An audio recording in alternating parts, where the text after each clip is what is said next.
afternoon. Welcome to City Hall and the London Assembly Economy Committee meeting, and I'd like to welcome our guests, our Assembly members on the Economy Committee, and also the public who are both here, and also people watching on the webcast. Today's meeting is mostly going to be focusing on food insecurity in London. And we encourage anybody who wants to take part in the discussion on social media to use the hashtag Assembly Economy or hashtag Food Insecurity. Can I just remind everyone, however fabulous your ringtone is, we don't want to hear it for the next couple of hours. So could you please put your phone on silent or mute or vibrate so that it doesn't interrupt our proceedings.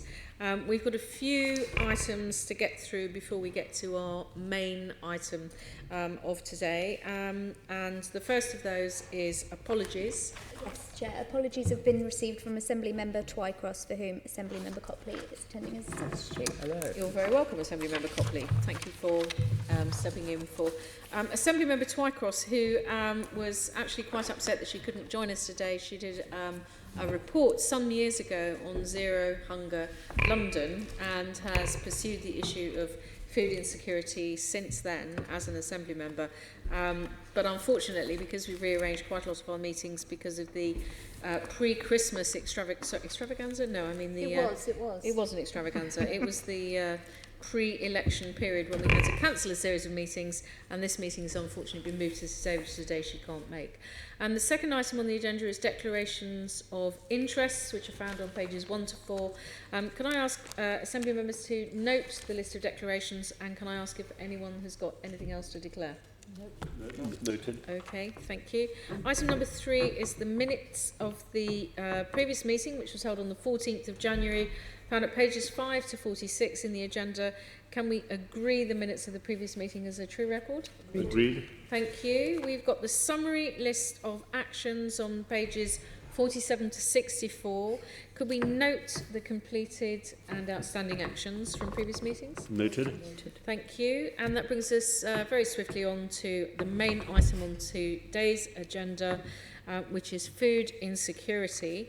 Members have a briefing going into some detail about that, but I'd also now at this point like to welcome our guests, who are a series of experts who come to share their knowledge of this particular area with us. We've got Simon Shaw, who's the Programme Coordinator at Sustain. You're very welcome, Simon. We've got Dr. Helen Crawley, who's the Chair of the London Boroughs Food Group and is also a member of the London Food Board, which it relates to the Mayor's food strategy. We've got Gary Lemon, who is the Director of Policy, External Affairs and Research at the Trussell Trust, which is the body, if people don't know, that runs the largest number of food banks across London. Yep.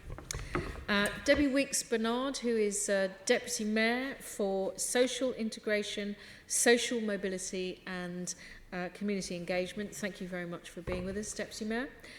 We've got Tessa Clarke, who is the co-founder and the chief executive of Olio, and we'll come on to a description of what Olio is, what it does, and how apps can help us around food insecurity. We've got Kemi Akinola, who's the chief executive of Enriched, and we'll hear more about what Enriched does in this field.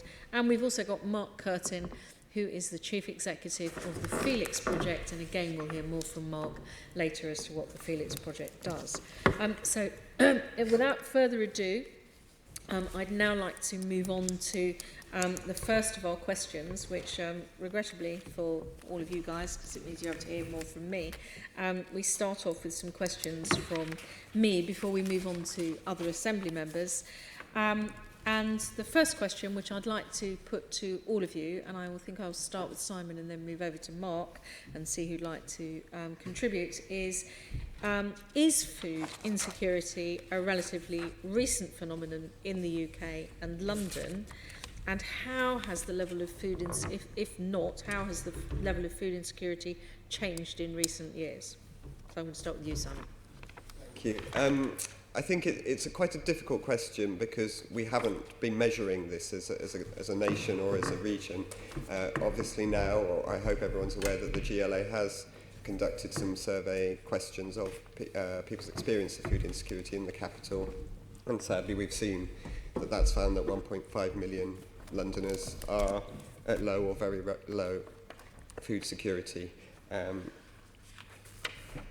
And now we're going to see the national government measuring this. So what will be important, I think, going forward is for the GLA and government to commit to some ongoing measurement, like they do in other countries, including in Scotland, actually, but also Canada and the United States. And only then will we really be able to understand this phenomenon a bit better. But we obviously do live in a society that is can be very unequal. And I think food poverty is part of that, that dynamic. Is that a view that you share, that it's hard for us to tell how long we've had food insecurity because we haven't really been measuring it up until now?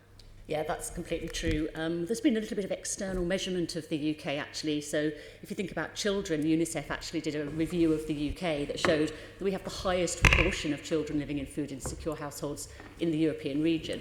And we have had bits of information from smaller studies, many of them leading to a very similar conclusion that we are in quite dire circumstances here in terms of families who are in moderate or secure food insecurity and children living in it. What was really good about the study that the GLA just did was that it included adults and children. And I think it's really important that we try and do that and continue that. The government measure is actually only going to look at adults. So we really have to think about the other information we want to collect. Food poverty has always been with us, but I think there is no doubt from all of the evidence we've got that I'm sure other people will share that things have got worse. Well, that's very interesting. So, Gary, I mean, obviously you're in a different position at the Trussell Trust because you have guests who come to your food banks, and so you're maybe in a different position. Can you say whether food insecurity has always been there and has it increased or changed recently? From the point of view of Trussell Trust, I can certainly speak to our statistics in recent years. So as a network of food banks, we currently have, I believe, 41 in London. We started opening food banks, and they were opening at quite a high rate up until about 3 or 4 years ago, when the number has plateaued in terms of number of food banks. However, against that plateauing in number of food banks, we've continued to see steep increases in demand for emergency food parcels. So people refer to Trussell Trust food banks. It's important to note, by the way, that Trussell Trust doesn't run all of the food banks or emergency food projects in London. There are lots of others as well. But what's helpful about ours is that they're quite fastidious in their record keeping. We make sure that we capture data. So the latest statistics we have are the half year, April to September 2019, when we distributed 88,379 food bank parcels in just 6 months. And that was a 22% increase in London over the same period the year before. So I can't reliably give you information going back years and years, but I can tell you in the past 3 or 4 years, demand for food bank parcels has been increasing steeply, and that increase is accelerating. Right, well that's very interesting. So the same question as well to you, Deputy Mayor. Is it a recent phenomenon? How has it changed? And really, I think the issue about measurement. So I'm going to have to agree with everyone that's spoken previously because we've been unable to measure it as effectively as we have been able to more recently. It's quite difficult to say how much it has increased or decreased or how much the situation has changed. I think one of the things that we do know, however, is that the key driver for food poverty or food insecurity is poverty itself. And that is something that we know has been measured for an incredibly long time. And we know that child poverty is increasing and is predicted to continue to increase. The IFS has predicted that there will be a significant number of children who will go into poverty by 2021. And we know that in-work poverty, so people going out to work every day, still finding it very difficult to make ends meet, and that is actually rising. So if we assume that, if we know that poverty is the key driver for food insecurity, food poverty, and that the measurement suggests that there are increasing numbers of people who are in financial hardship, I think we can surmise from that it's not so much a new phenomenon. The fact that we can measure it is great, but if we link the two, it's probably likely that people have been living in food security for an incredibly long time. Thank you. So I'm just going to see if Tessa, Kemi or Mark would like to add anything to the issue of change, increase, how long it's been around, or measurement? I would like to add something to measurement. So just for brief context, Olio is an app that connects people who have food they don't want or need with their neighbours living nearby who can pop round and pick it up. And we also have a network of a couple of thousand volunteers who collect and redistribute unsold food from local businesses. We've only been in existence for 4 years, so we don't have any sort of data beyond that. But we have recently partnered with Nottingham University and have built a highly predictive model that is able to demonstrate food poverty down at a local ward level over time for the whole of the UK, but also specifically for London. So as the meeting progresses, I'll be delighted to share more information about what our longitudinal model shows. That we could potentially contribute this data to help solve the measurement challenge. I think that's something that we'd be very happy to receive some more information about, either during the meeting, or if we don't cover that off, then perhaps that's something you could send us afterwards. Kemi or Mark, would you like to add anything to this as well at this point? Yes, I can add to it. My project, speaking about my project, Be Enriched, we've been measuring food security using different models for the past 7 years, and our evidence shows that elderly people consistently are the people most at risk of food insecurity, going by the definition that you've written, mainly because they can't go out to access food, they're ill, or they can't cook because they don't have enough money to pay for fuel, or they don't have the energy to stand up. So that's the evidence that we have to share, really. Oh, that's interesting. That's a very specific group. And Mark? Yeah, I think for us, I mean, without necessarily regurgitating what's been said around the table, the way that we will, that we know is the demand.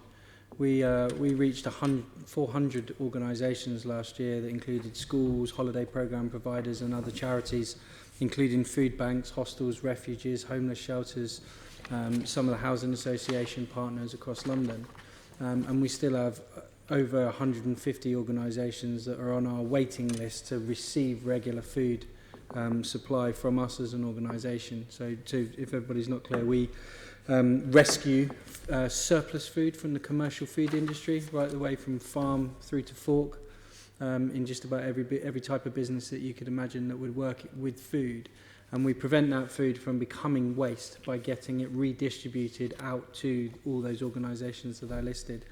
So to answer your question directly, our way of understanding that in terms of need is the demand that we have. And in just nearly 4 years, we'll be 4 years old next month, we've grown that by the end of 2019, we were able to rescue and redistribute about 2,700 tonnes of food, which equates, if a meal is 420 grams, so about 6.5 million meals. This year, we're projecting that we'll get somewhere to in the region of 4,500, which would be nearly 10 million meals. But from some work that we did last year in London alone, including the study that the Mayor published, we think that the need for the numbers of meals, if you take that as one metric, is around about 108 million a year. So we're just scratching the surface in terms of meeting the demand. The other thing I would just add, I guess, is in terms of the type of demand, is certainly poverty is the primary driver. But from a lot of the organisations that we work with, there are lots of sort of nuances, if you like, in terms of what leads to food insecurity, including mental health issues, disabilities, lack of education. We do a huge amount of work in schools with 120, soon to be 130 primary schools. And one of the things that we're finding is that the schools are feeding back to us that parents are feeling better educated about the importance of a balanced plate of nutritional value, if you like, as a result of the work that we've done with the schools. And this is not just about a lack of access to food, but it's about what makes a good balanced nutritional or balance of nutrition for a young person or a family. And I think that's a key factor that we're seeing an increase in, that's driving demand, is people want to better understand what they should be eating. And the classic example are kids buying chicken and chips from the place next door to the school for £1, when actually the food insecurity is very closely linked to poor nutrition as well as a lack of access to food, generally speaking. Well, that's a very interesting point to end that sort of more general set of answers. I mean, a couple of you mentioned things that you felt were potentially a problem in terms of gaps in assessing. Obviously, having more measurement seemed to be something that everyone would welcome, but if you're conducting a survey of food insecurity, do you think there are areas that at the moment that we're not digging into enough, you know, whether or not we're assessing both children and adults or elderly people, or actually finding out enough of the information about what the insecurity relates to? Does anyone feel that there's anything specific that we need to focus on more? I was going to say, I mean, obviously, one of the most important things with measurement is that we are consistent in our measurement so we can look longitudinally. So we'd certainly want the same questions to be asked each time so that we've got comparable and internationally comparable data so that we can be part of that conversation. I certainly think there's been very little done looking at outcomes of food poverty and food insecurity in terms of health and well-being of children, for example. We don't really have any data from the UK that directly relates it. We have good data from other countries that have been looking at this, of the really big impact it can have on children's behaviour and well-being and development and cognitive development. So I think, you know, there's certainly a lot of extension work that could be possible in not only measuring what's going on and to who, and to make sure we have some outcome data. And obviously we've done some mapping with the food insecurity data here. We've been very lucky to have some maps drawn, and that's been really helpful at looking at where the pockets are. It's been mapped against food banks, so we can see how those relate. And, you know, as all of us will say, we love more data, and we'd like to have more richness of data that we can really interrogate moving forward, so that we can try and line that up with programmes and planning. Okay, so consistency, making sure that it covers all of the relevant groups, and also trying to measure outcomes. I mean, I think everybody's pretty much said that they would welcome having that data and having the measurement done nationally. My understanding is the first figures aren't going to come out until 2021, is that right? Is the Mayor going to be producing something before that, or is that the earliest we can expect data? So I think it's the earliest, certainly, given that we're waiting for the government to publish, and it's likely that they will publish in 2021. We would indeed like to do another survey of Londoners, but that's dependent on budget conversations, etc., which we will probably be in more of a position to be able to answer or commit to doing by 2022. So I think 2021 is probably the earliest in terms of what the government is certainly going to do. And do you think the Mayor doing his own survey of food insecurity is still going to be relevant if the government introduces their own survey? I would argue that yes, it would do. I think the problem is that we don't know if the government is going to do a regional assessment of food insecurity. Right. If they do an assessment which is nationally focused, that's great for looking at what's happening across the UK, but that won't help us to understand what's happening here in London, and it also won't help us to understand what's happening across different regions of the UK. So our survey of Londoners would still continue to be relevant. I think the other thing is worth noting is that the government is likely to focus on the Family Resources Survey, which is something which looks at households and tries to understand what is happening within an individual family, or what's happening with an individual adult. The Survey of Londoners does differentiate between adults and children, because we know that data shows that often there are parents who are in more food insecurity than their children, and that's because they are making sure that their children are fed, but often at their own expense. And it's important for us to have that kind of differential so we can understand exactly what food insecurity looks like at that family level. I've also seen Tessa and then Simon and then Kemi wanted to come in as well.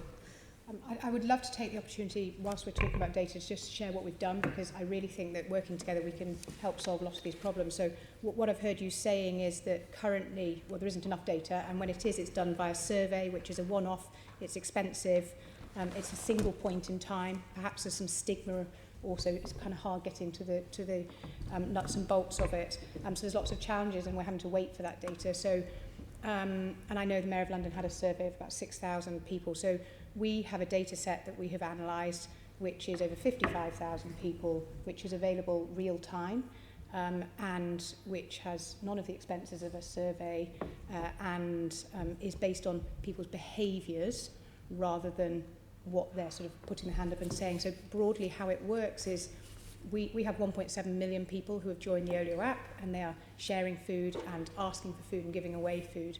And what we've been able to do is anonymise our data, but essentially look at the users who through their behaviour on the app, it's extremely clear that they're living in food poverty. So, for example, we have a wanted section, and some of the long stories that are going on there about universal credit and needing desperate access to the food and to feed their children, etc.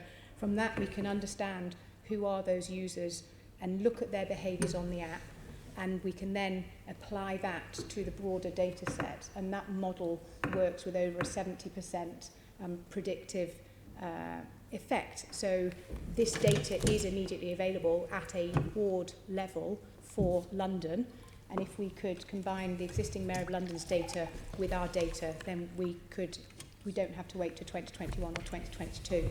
And I think the other point I would say as well, that our data is showing that there is some correlation between food poverty and overall deprivation, because we've taken our data, we've also imported lots of other data sets as well. So the correlation between food poverty and overall deprivation is 0.4.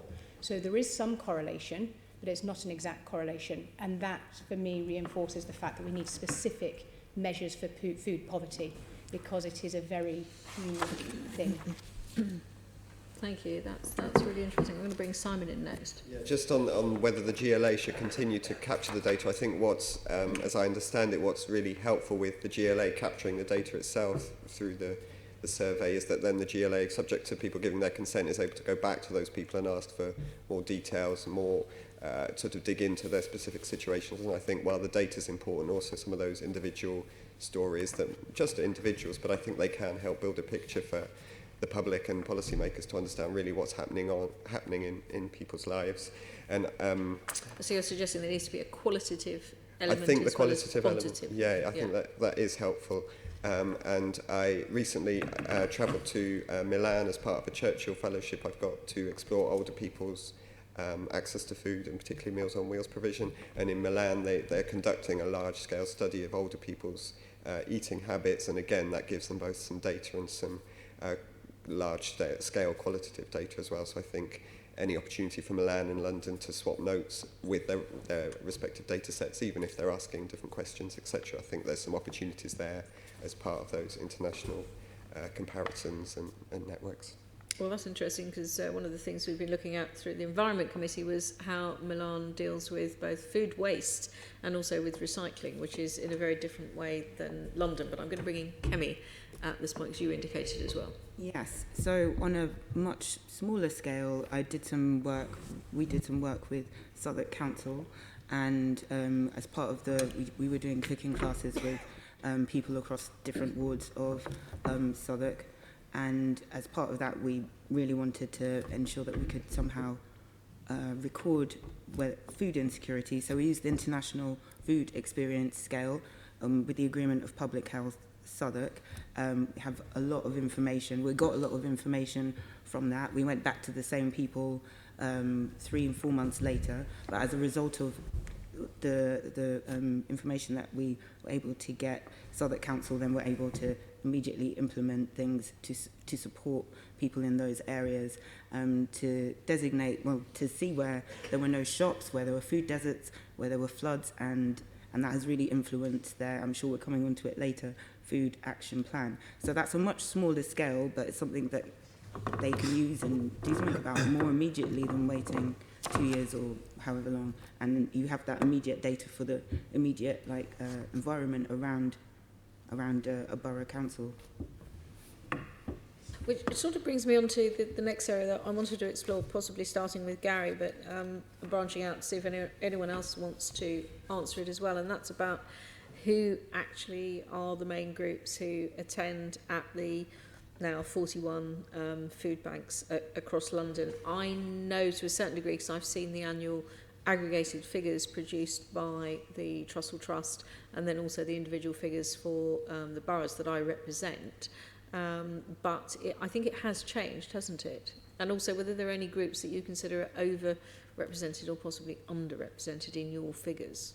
Yes, and it's an important question, because when you look at which groups are under or over-represented, then you can begin to understand what the drivers are. And as Debbie rightly pointed out in her opening statement, this isn't about us not having enough food in London. It's about Londoners not having enough money to be able to afford food. So we undertook a study with the University of Heriot-Watt, where kind of to supplement the data which our food banks generally capture, we also had academics design a survey for people where we were able to find out a bit more about what had driven them there, which groups were overrepresented, and we got some really interesting findings back. So in terms of your question about who's overrepresented, then we found certain groups, for example, people with disabilities, people with long-term illnesses, families with children, particularly 3 or more children, and single parents, single mothers were vastly overrepresented. And actually, interestingly, we found that older people were underrepresented in food banks. We also asked people questions about their income. So we found that the equivalised average household income after rent was just £50 per week in the lead up to coming to food banks. So incomes were very, very low. About 20% of households referred to us reported no income at all. When we asked people about what their sources of income were, about 1 in 7 households, so a minority, had at least one person in work, but that was often part-time. The majority of people who had an income told us that their source of income was the benefit system. The most common form of benefit now claimed by people referred to Trussell Trust food banks is universal credit. We also find that outside of our state of hunger research, so generally as well, again and again, year after year, the main problem that people cite when they're cited by people who refer people through the doors of food banks is problems with benefits. Benefits being insufficient to make ends meet, benefits being delayed, other issues with the benefit system. Yes, poverty is what is driving people into food banks and into food insecurity. And it's our benefit system which isn't doing what it should be, which is anchoring people when they are beginning to struggle. And instead they're being left to be picked up by the likes of food banks and these other amazing projects. I think we're going to come back to some of those points in a minute, but I just want to explore the underrepresentation issue, which you just alluded to, and Kemi also touched on in her first set of remarks, which is about the people who are not necessarily going through a big benefits change or moving on to universal credit because they're pensioners and they're older. And so they're on a fairly limited sort of, well, not quite fixed, because obviously there is the general sort of uplift through the triple lock-on pensions. Yeah. But, you know, they won't necessarily be on a vast income. And it sounds as though that, and potentially some of those people are quite frail, unable to go out and do proper shopping, aren't necessarily having a very good quality of nutrition and so on and so forth. Is there anything that we can do to tackle that form of food insecurity? I can see that Kemi's indicated and then Mark. Yeah, just on that point, and the definition of food insecurity is great, but a lot of people don't recognise that they are actually food insecure. And when we speak, because we do case studies every year, when we speak to older people, they'll tell us things like, you know, we've got a yogurt, a bottle of water, it's fine, I'll get through. They don't realise they don't. It's shameful for them to have to go to a food bank. They don't know how to navigate their way through the system even. At my project, I haven't told anyone about my projects, but my projects we collect surplus food and we cook with it, but we also give away stuff that we don't cook with, or we make the meal and then we'll give away like a meal. So the people, maybe they're all the people not going to the Trussell Trust food bank, but they're leaving our community meals with like a ready meal to heat up, and also a bag of like bananas or whatever happens to be left over.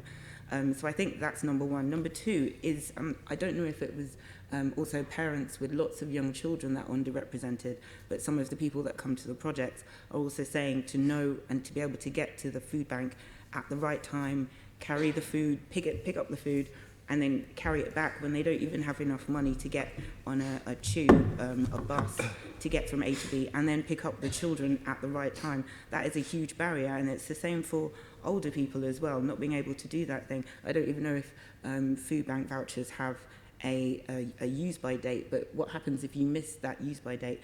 quite similar to healthy, I don't know if we're even going to talk about healthy start vouchers, but I know that they have a use by date that you have to use them by, and if you miss that, then I guess you're losing out on that £3.40 or what, you know, the very small amount of money that is. So there are some people then who are sort of falling through probably all of the nets. You wanted to come in as well, Mark? Yeah, I mean, I think one of the barriers actually is the lack of recognition for how broad the issue is. I mean, food banks are fantastic. We deliver lots of food ourselves to Trust for Trust food banks, but there are a huge number of people out there we know from the range of organisations that we work with that are, in food poverty or food security, or just experiencing hunger, as we say. And a number of them are not, there are loads of different categories, and I think a number of them are not recognised, if you like, and therefore the support, whether it be financial or otherwise, for those the types of organisations that help them to access food, don't necessarily get the same amount of recognition and support, because the primary way in which food poverty and insecurity is recognised is through that. I mean, even from your question there, is who's accessing food banks. There are thousands of people that we are able to provide food to, because they're accessing their food in other ways from other organisations. So I think that in itself is a barrier. I can see Tessa and then also Simon. Tessa. So at Olio we have discovered a massive demographic which we refer to as the hidden hungry. So research was released a couple of years ago showing there are 8.4 million people in the UK living in food poverty, and I think roughly 1 million or so people are accessing food banks, which actually leaves this enormous proportion of people that are not receiving support anywhere. And we see a number of those people coming onto the Olio app, and often they are mothers who are in work with children. And again, they might not necessarily immediately identify or want to identify as being in need. And that's what we hear an awful lot of, is the amount of stigma that is associated with going to a food bank. And I think this hidden hungry demographic is a really important one that's often overlooked. And perhaps they do have access to the internet and to a mobile phone, but they're still struggling to put a meal on the table for their children at the end of the day. Interesting. Simon. Just to pick up on two things Kemi said, just around, it's fantastic to hear the community meals that are being given out from your project, but we know that overall in London, we've dropped from 7 out of 10 boroughs supporting some sort of Meals on Wheels service to just 4 in 10 now, and that's just over a 4-year period when the National Association of Care Caterers have commissioned their research for. Yet we know that the the sort of 85 plus population in London is set to grow. So that while, yes, some Meals on Wheels services probably did need reform, the demand, as we've heard, or need amongst older people, I think is probably there. And just on the Healthy Start vouchers as well, yes, the individual vouchers are modest, although households might be getting more than one depending on the number of children, etc. But we've estimated at Sustain that's about £6.8 million of Healthy Start vouchers being missed out on by pregnant women or parents of children under 4 who are, have quite specific eligibility to those vouchers. So the Mayor's pledged to support to increase that uptake. So we definitely need to see more of that as well, because it is yet another way that people can access support, particularly to fruit, veg and milk.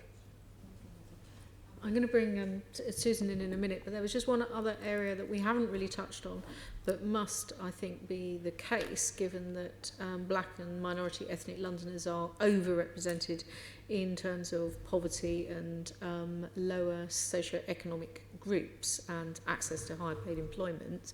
So I assume that amongst people who are suffering from food insecurity, that black and minority ethnic Londoners would probably be overrepresented in this group as well. I can see several people nodding. Is there anything that we can do to address that kind of inequality amongst Londoners in terms of access to food? Well, this is a very difficult question. Yeah, Simon. I think you're right, and I think that, if I'm right, the GLA's survey found that finding of disproportionate impact. I think for the projects, and particularly in services that we're in touch with as Sustain, it's about making sure that they are relevant to those communities, whether it's the food offered, how you talk about Healthy Start vouchers, you sort of destigmatise some of these schemes there can be additional barriers in some communities without wanting to generalise. So I think it is being really mindful of that. And there are some examples within London, but also within the Food Power programme that I coordinate at Sustain of some groups and food poverty alliances, we call them, but those might be councillors or community organisations saying, actually, we know this is a problem for these communities, let's make some materials or go about this in a way that is accessible to them. So that's something we can share with the committee afterwards. Okay, anybody else want to come in? Oh, I can see several people now. I'll start with you, Debbie.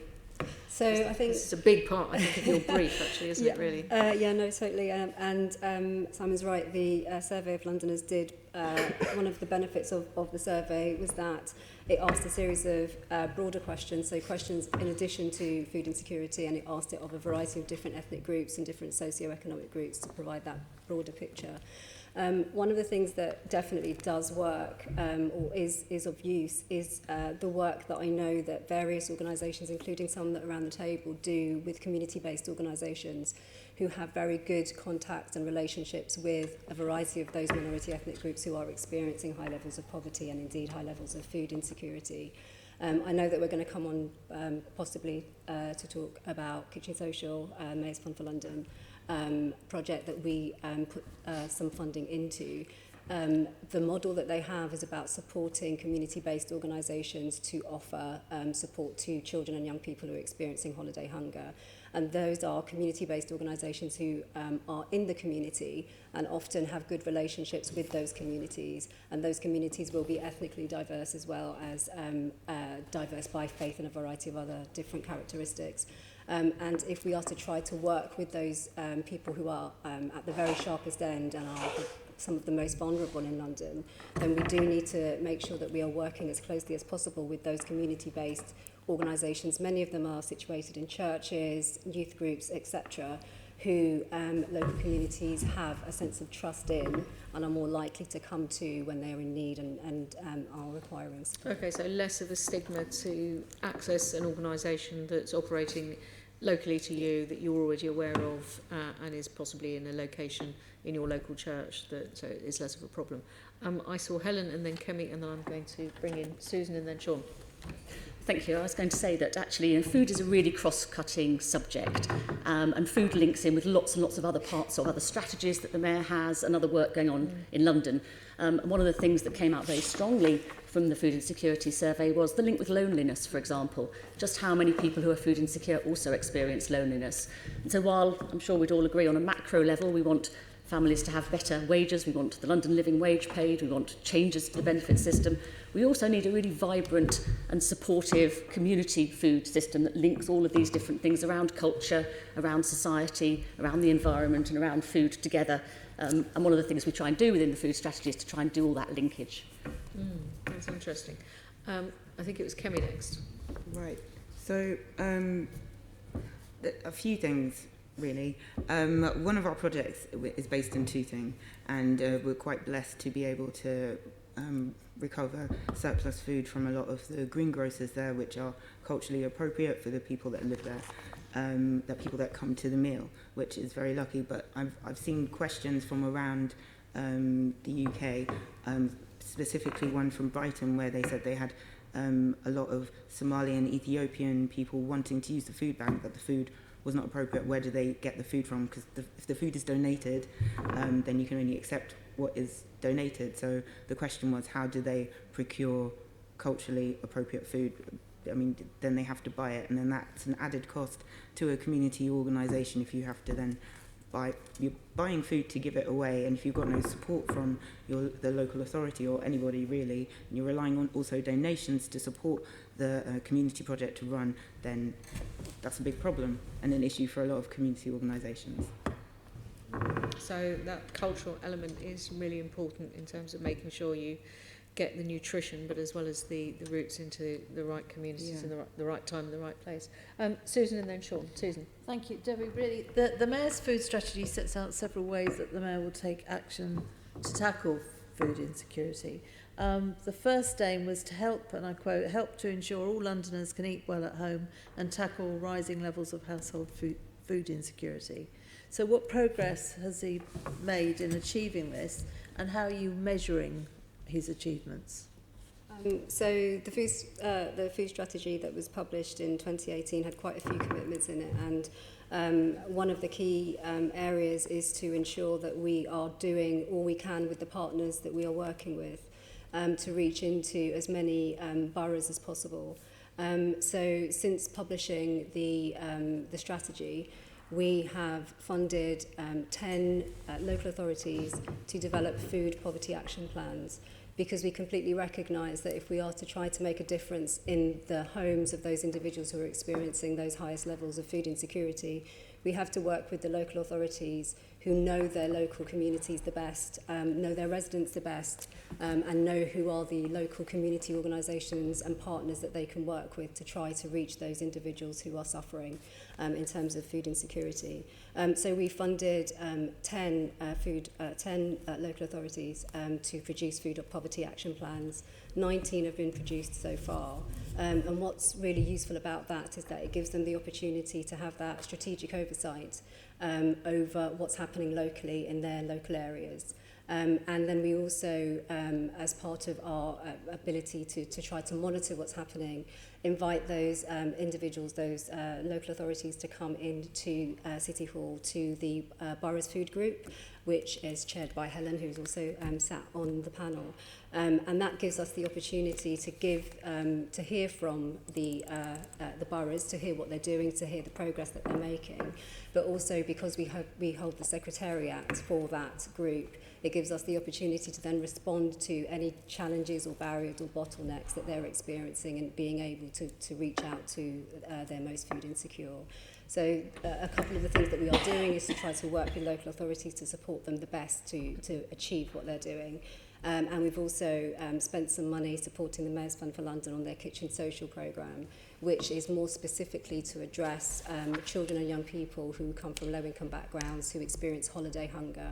And by using that funding, we are able to help them to support community-based organisations in a variety of different places across London, to provide not only access to children and young people who normally would get free school meals during the school year, to get access to food that is healthy, which is affordable, which is fresh, and also to give them something to do during the holiday period, so giving them activities that they can participate in.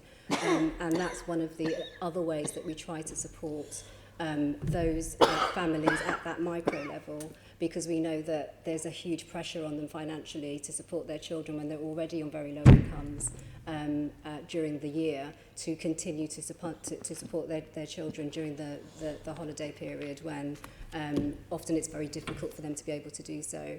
So we've used our funding to try to support those organisations, but also we're trying to work more closely with boroughs to help them to make sure that they're reaching their most food insecure residents. And you're logging their successes, are you? And using that to show other boroughs, or? Yes. So how are you monitoring that? So if I use, I suppose, the Boroughs Food Group as an example, that is open to all 33 boroughs across London. We're very lucky in that we have a steady stream of boroughs who regularly attend. So around 20 boroughs usually attend all of those meetings. And that gives the opportunity not just for those boroughs that we're funding through the food poverty action plans to come in and talk about what they're doing, but it also gives boroughs the opportunity to hear from others across London, to find out what the issues are for them. Because I suppose poverty as it exists in London, it looks different in different parts of London. So there are some boroughs that are wealthier than others, and there are some that have some real difficulties with rising rates of child poverty. So it gives all of the boroughs the opportunity to hear from each other, learn best practice, work together, because I think with a lot of the things that fall under my remit, including poverty, some of the best ways to really try and tackle it is to do that collaborative partnership working if we're to try to get at the crux of the matter and try to solve the issue. Okay, and that works for people that are in work poverty as well? Yes, no, absolutely. Thank you. Sean? I just want to go back to this question of data. What work is the Mayor's Office doing about a collective data set? Because Dr. Helen Crawley talked about data and you'd like some more, and Olio talked about the way in which they collect data, but of course the data will be much more powerful if we're all asking the same questions. So is there some kind of data pool? Is somebody designing a set of questions that we could then use to give us much richer data? So we have a data set that we published last year. It was the Survey of Londoners. That was a survey which was based on asking a set of questions about food insecurity for around 6,500 Londoners, which was the most representative sample that we could use. And we also made sure that we asked questions of adults as well as asking questions of children. You ask a really interesting question, because when it comes to measuring something like food insecurity, like measuring a variety of different things, it's really useful that we are all asking the same question, as Helen pointed out, for longitudinal purposes. But the Survey of Londoners, the questions that we asked were questions which were linked to a broader set of questions. So we also asked people about their sense of belonging. We asked people about their levels of debt. We asked people about their levels of income. I understand that. And we asked a series of questions. But what I'm saying is there's a portion of that research, that data set, that is just about food insecurity. Yes, there is, yeah. Are you going out to the likes of Olio? The doctor already sits on your group, so she's probably aware of that. Are you saying these are the questions you're asking? Could you ask the same? Are you aware of what the government's going to ask? Are you going to try and align with that? Because getting a cohesive data set makes the data that much more powerful. Sure, and the government's questions or the government data will not be as strong, unfortunately, as our data, because they are only asking levels at the household. So they're asking one adult about how they experience food insecurity or food security at the household level. We have asked questions of both adults and children. So the level of granularity that we will get from our data set will be different to the questions that the government is asking. And also the data that they will get back will probably, we don't know this though, so I may be speaking out of turn, but the data that they will get back will be providing a national picture, so it'll be able to tell us what food insecurity looks like at the national level, whereas the Survey of Londoners that we published last year is asking questions at the local level or at the regional level. So our ask to government would be to ask questions which enables us to find out about questions here in London and other parts of the UK, so that different regional authorities can make decisions about what food insecurity looks like in their different regions. You asked a question about the ways in which others are measuring data. I think that I've learned a lot today from the many different ways in which we capture data. I think the issue, however, has been is that we haven't had a measurement for London before. And when we published the measurement, the Food Foundation and a variety of other organisations were incredibly pleased to have access to that data. It's very difficult to talk about a subject without actually knowing what it looks like. So now that we have that measurement, we can then draw on as many other different data sets to help us to make sure that we are targeting our funds, our policy making, our decisions as effectively as possible. I think we're saying the same things. Sorry, go ahead. I was just going to say, I mean, the questions that were used were taken from the American USDA Economic Research Service. So this is the topic of how you ask about food insecurity is a global topic. There's conferences on it. We've had a lot of people coming over here to share their knowledge of how they've collected that data over many, many decades in the US and in Canada. And it's really important that we do collect this really strongly evaluated, consistent data using the questions that we've already developed. We don't want to go too off-piste and start collecting information which then won't be comparable and won't be longitudinally usable and internationally comparable. So it does have a really firm foundation, the work that was done in London.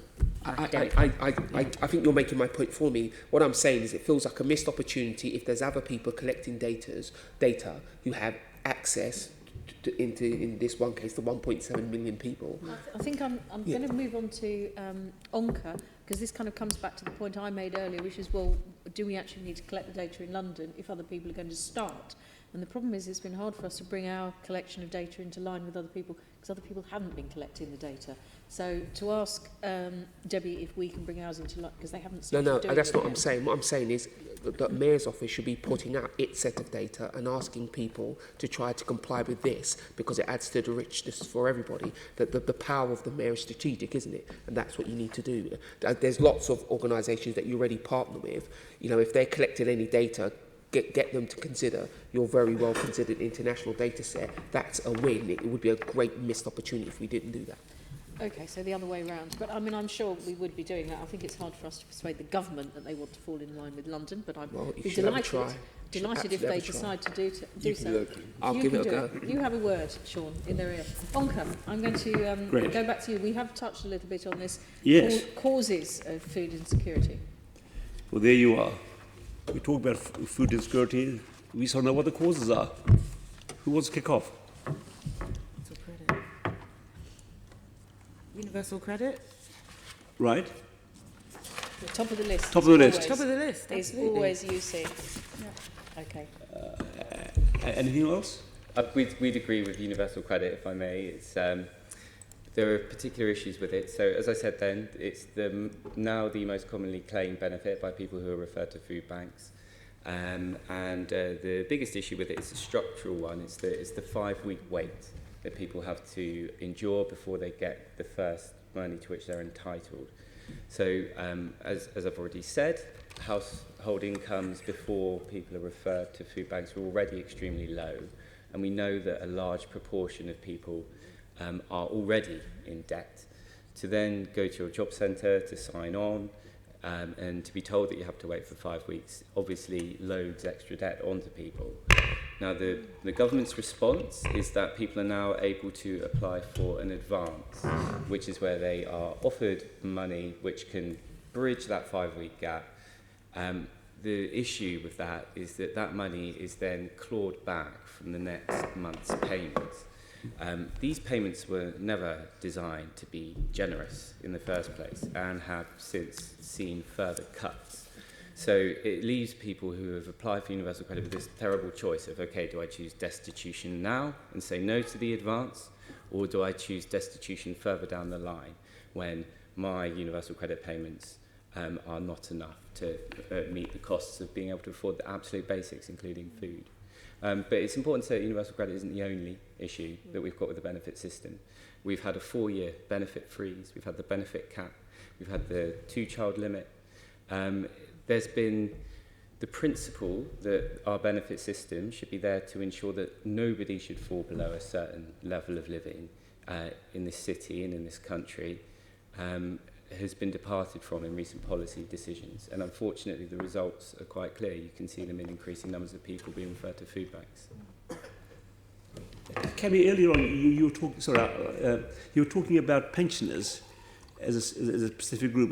Pensioners do reasonably well compared to the rest of society. There are less pensioners in food insecurity than other members of the public. I said older people, not pensioners. So okay. Maybe that's the thing, because pensioners do better than people on benefit sometimes, because the pensions levels are higher than the benefit levels. I don't know how much pension people who come to my particular community meals actually receive, but the older people... Because of social isolation and because of mobility problems. All of those things, they're not able to go to food banks, they're lonely, if they don't have enough money to pay for fuel or gas, they're not going to be able to cook. So they don't cook.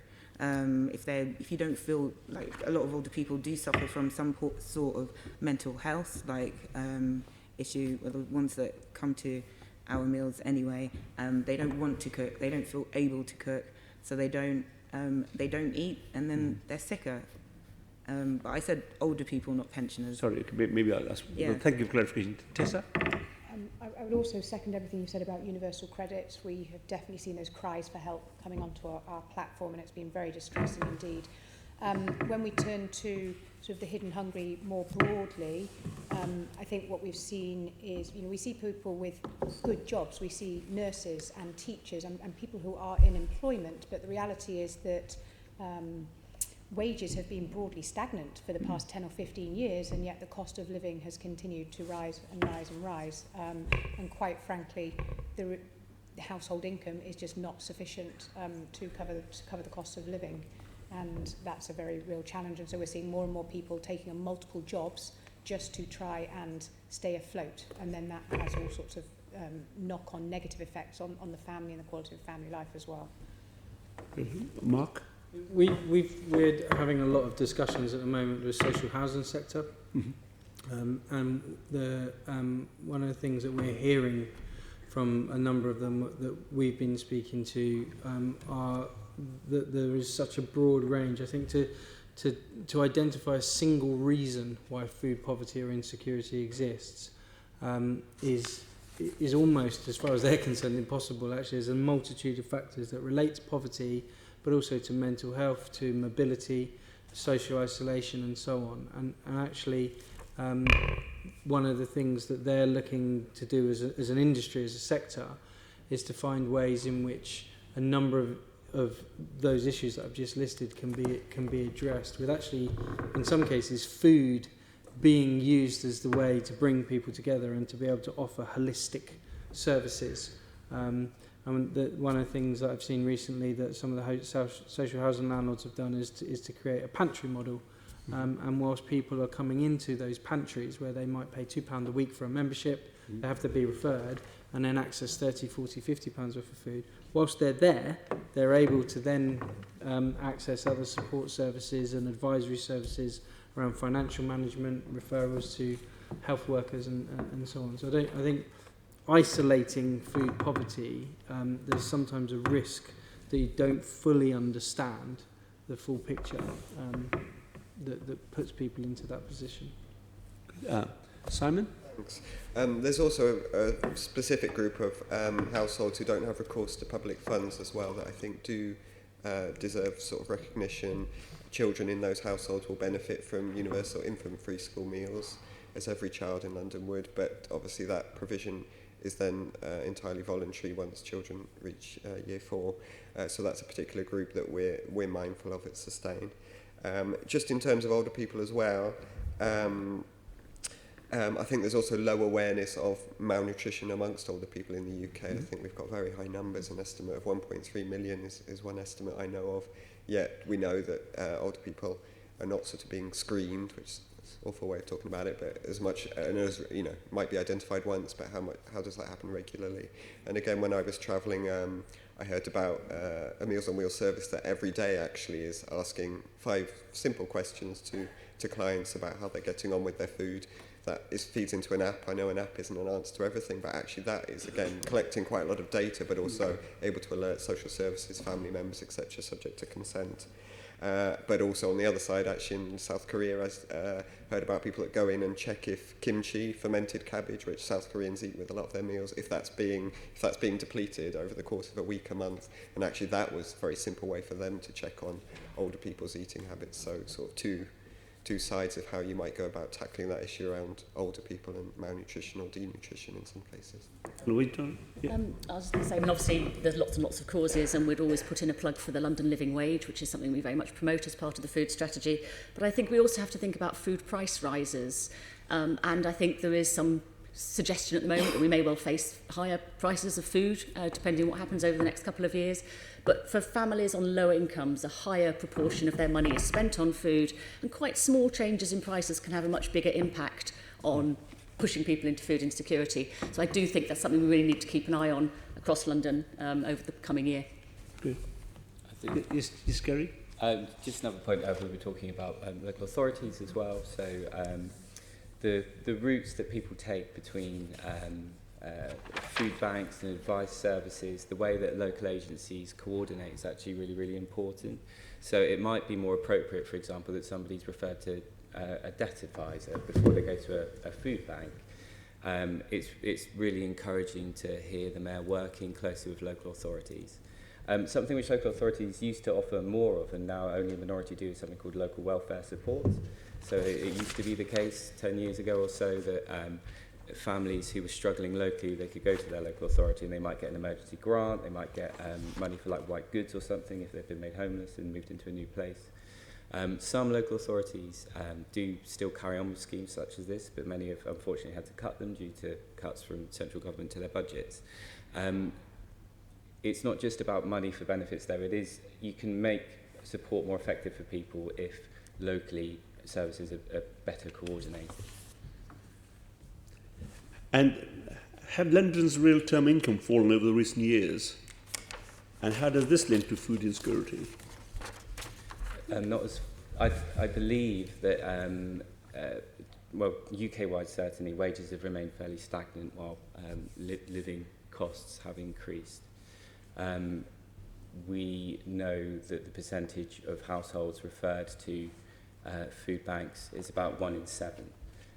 So it's an issue, low wages. It's important though to recognise that people referred to food banks are probably a group at the most extreme end of poverty. So about 94% of households referred to Trust or Trust food banks meet the official definition of destitution, i.e. they're unable to afford to have heating, lighting, food, shelter, toiletries. So I think that people who are perhaps slightly above that level, then you get into big issues with working poverty. There was a really interesting report released a couple of days ago by the Joseph Rowntree Foundation, which said more to this, and I'd really recommend having a read. Right. Okay. And of course, there's a link between food insecurity and nutrition. I think you referred to it earlier on, Mark. Did you want to say anything further? Well, only in that a great deal of what's fed back to us from a number of the partners that we work with is that there are lots of reasons for malnutrition that in addition to access to food because of poverty. Some of them are cultural, some of them are to do with education, in the broadest sense, and also because of the example I gave earlier. The schools doing so much to try and remove cheap junk food from their doorsteps, which are very easily accessible, particularly for older children in secondary school age. And actually, one of the things that we've learnt from working with the 120 or so schools is that by having food as a way of bringing the family together, they've also been able to use it as an opportunity to educate families about the importance of balanced nutrition, and I think that's a key factor in all that. Dr. Crawley? I should declare I'm a public health nutritionist in my day job, so it's an interesting question for me. And as I said earlier, we don't have direct data that links food insecurity to nutritional outcomes. We certainly know globally that there is a link between food insecurity and overweight and obesity, much more in women than in men. We certainly know from overseas that there are strong links between development and behaviour and cognition in children in more food insecure households. And, at a very basic level, we all know the absolute importance of good nutrition in pregnancy, infancy and early years for determining the potential of that child. And that is a really, really critical time.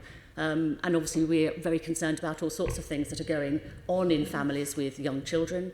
There have been big rises in things, for example, as the cost of infant formula, and we did a parliamentary inquiry recently on the impact that was having not only on those families but on other family members who perhaps might have less money to spend on food for older siblings when that was being chosen.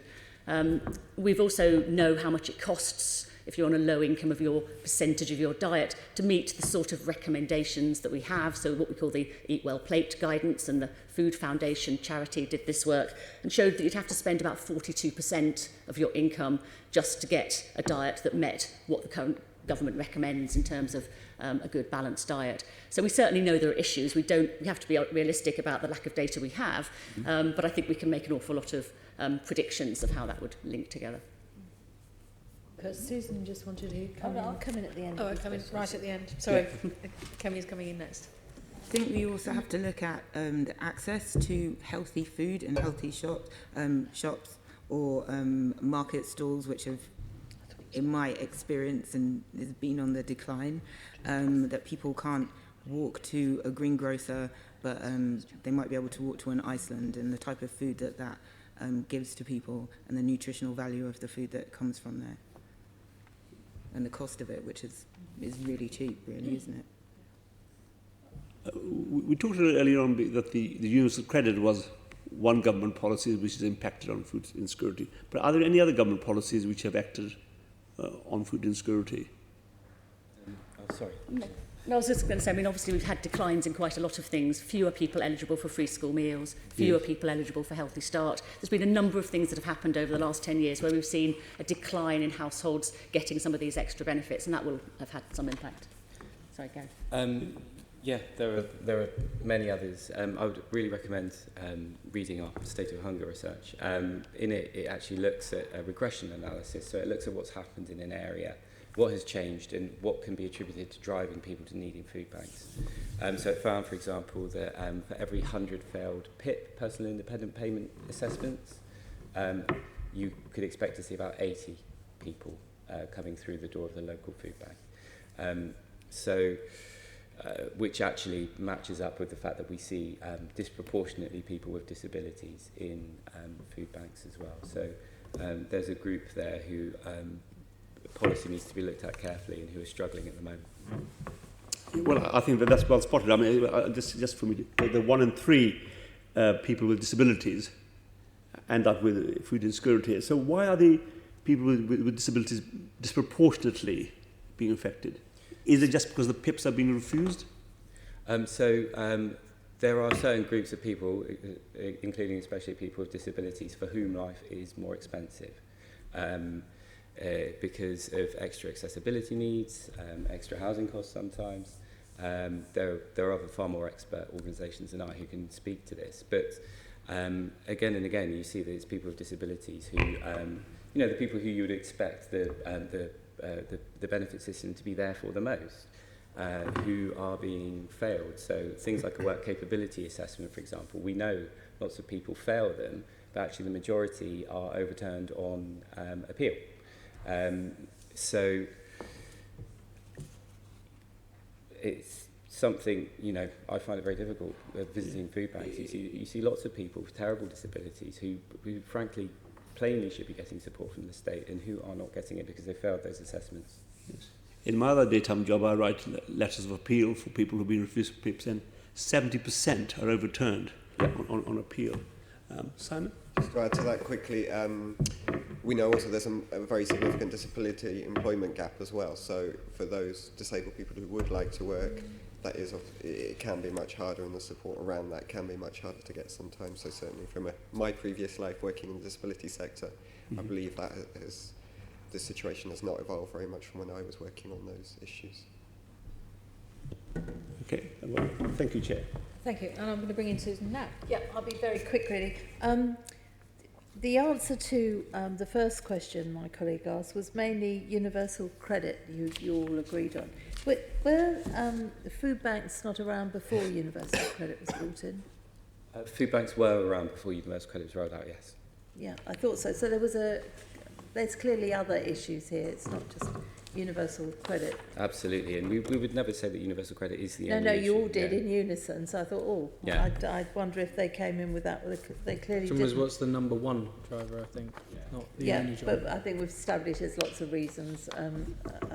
Could poor household financial management be a factor in food insecurity? And if you think it is, and it does make sense that it could be, do you think there's anything that the Mayor could do to promote managing finances in a better way? We found that the average household income in the week for a household is just £50 after rent. So it's all very well and good saying, you have to learn to budget, but you need enough money with which to budget. So I think that we need to address the amount of people's incomes before we begin talking to them about not being able to budget properly and how we could teach them how to do that better. Yeah, I think Kemi wanted to come in as well. I was actually just going to paraphrase something Simon said to me earlier, that actually these people are incredibly amazing budgeters to be able to budget with such a small amount of money and still be alive. I don't know if you want to take it away. Well, it was just that because of their budgeting skills, actually it is the food budget that gets compressed because, okay, maybe landlords, etc. can be flexible, but those bills are going out where it's the food budget where we know mothers in particular are choosing, if I can use that word really, to not eat or eat very limited amounts so that their children can have access to that. So people are really trying their best, I think, and I think that's what people on the ground tell me around this sort of question of budgeting. And on a really practical basis, oh sorry, Hang on, Debbie wanted to I come was, in. I was just going to add to that. I know that the Joseph Rowntree research has shown that the way that we define poverty or people who are in financial hardship is when they have to make a series of very difficult choices between heating their homes or feeding their children or paying for goods and services or paying for their rent. And often any research that is done on some of those on the most lowest incomes, those are the people who are incredibly good at budgeting, which enables them to then have to make those sorts of decisions because they recognise that their budget cannot quite stretch to all of the things that they need to be able to pay for. So just to kind of add to Kemi and to Simon's point. But there is a case, when I've spoken to other experts on this before, I've been told by experts, this isn't me, I've been told by experts that sometimes it is down to education to know how to cook a very nutritious meal on far less money than going down the chippy or something like that. And I'm quoting what I've been told, so it's right that I put it to you. There are times when perhaps budgeting in that respect, not decrying what the subject, but budgeting in that respect might assist in some areas. I'm just asking. Helen, did you want to come in as well? I was going to say, actually, when you look at the foods that many low-income households buy, they may not be the nutritionally best ones, but they're often going very pragmatically for low-risk foods, ones they know are going to be accepted by their family, where there's limited waste, which don't require a lot of preparation, and so actually making relatively good choices in terms of calories for their bang for their bucks, in terms of calories for that family. The problem is they don't have the ability to have the time to perhaps make different choices. And yes, we can all argue that you can, and we know lots of celebrity chefs and others very creatively can make food on very low budgets, but the realism of lots of people's lives of working long hours, travelling, childcare, all sorts of stress and pressure has to be considered as part of that as well. And yes, education is part and parcel of what we want everyone to know, how to eat well and how to do those things. But there are some real restrictions on many families in terms of the skills and abilities they may have to do some of that. Yeah, I grant you on many families, but I'm just wondering if there's some families that could be assisted by something different. I think I'll leave it at that. Thank you. Members, I'm just going to remind you, I'm going to channel Gareth Bacon, for those who've enjoyed that from the chair. We've got through, in just over an hour, the first two sections of questions. We've got 3 more sections of questions to get through, and we'd like to finish at about 4:30. So I think we need to pick up the pace, as Gareth might say. The next section, I'm on the going to school move run to as Sean. well, so I have to get out at 4:30. You have to as well, exactly. So that's a very good reason for us all to pick up the pace. The next section is going to be on the Mayor's actions to deliver change, and I'm going to pass over to Sean. I feel like we've done some of these questions. So, Okay, so I think I can... if you feel that we've covered it, No, not entirely. Of brevity. just pick out the bits that we haven't. Yeah, I just want to say, is when you the Trust, for instance, your client base is growing. Is some of that to do with the new referral pathways that you have? People able sending people your way, or word of mouth? You know, great, because I come from a very poor community, and our version of a food bank was basically our local church, and it was all sort of our private experience, if you see what I mean. The Trust is a much bigger thing on the horizon. How much is driven by the fact that you now exist and you're getting people in that way? I think that goes back to the first answer I gave, I suppose, in terms of the number of Trust food banks that are open has sort of plateaued over the last 3 or 4 years. There are 420 odd different organisations who operate in slightly different ways under a social franchise agreement. So I know that across the board, they'll always be looking at their referral systems. It's important to note that Trust food banks all work on a referral basis. So everybody who accesses emergency food will be referred from a local authority, might be like a GP's office, a big referrer is a Citizens Advice Bureau. Our evidence shows that rather than it being an increase in availability of food banks, it's quite clear that it's kind of issues around income which are driving more and more people. Because I think what I'm aiming at is that there's always been a need. I don't think food insecurity is new. Poverty isn't new, so therefore food insecurity cannot be new. And I'm just trying to gauge how much of your growing base is just answering an ancient problem and how much of it's new, if you see what I mean. So I think that you have to look at the evidence in the state of hunger research, for example, and the fact that people report their income as being so low, the fact that delays and issues with benefits are the things which are meant to be their income.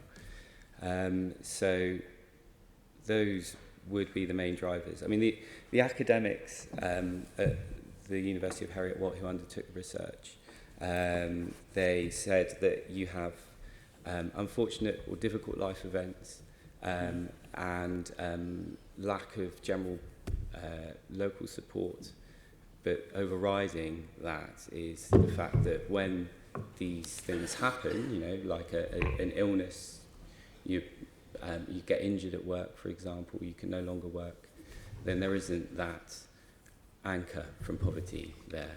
I think you're correct. I'm just trying to look at the causes and some of the things that are different now to maybe going back. But I'm going to completely flip now and quickly ask one quick question about the mayor's scheme.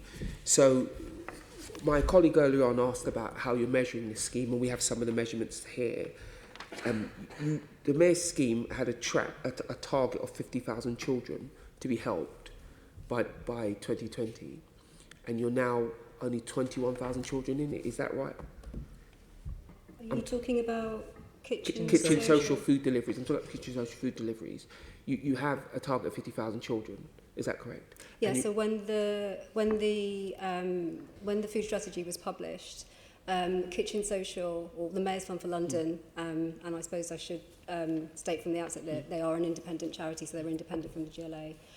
They set a target to try to help 50,000 children by providing 300,000 meals by around 2020, I think was the date.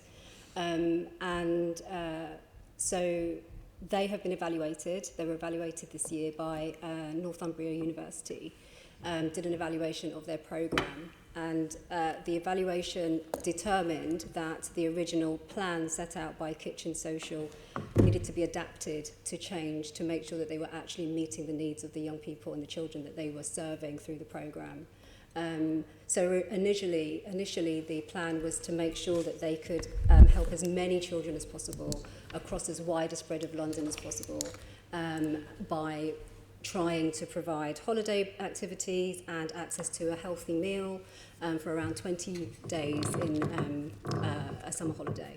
The evaluation found, however, that children are better served by a more intense service. So, for example, it was recommended that rather than trying to spread themselves around as many community hubs or as many children as possible, what they want to do is to intensify the service that they're providing. So it's been recommended, and the Mayor's Fund for London is currently testing this out, so it's something that we should be keeping an active eye on.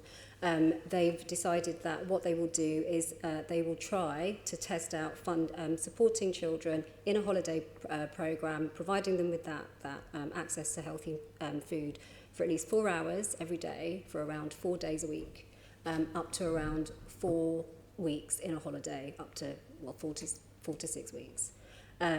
They'll try to test that out, and they'll compare that with giving children access to a service for 4 hours every day, for 5 days a week, for up to 6 weeks. Now, there's it sounds quite complex, but the reason that they wanted to test that out is because the latter model that I've just described is closer to what children might receive if they were at school. So if they were at school and they had access to free school meals, the service that Kitchen Social could provide, where they're serving them for 4 hours a day, 5 days a week, up to 6 weeks in the summer holidays, would more closely resemble that.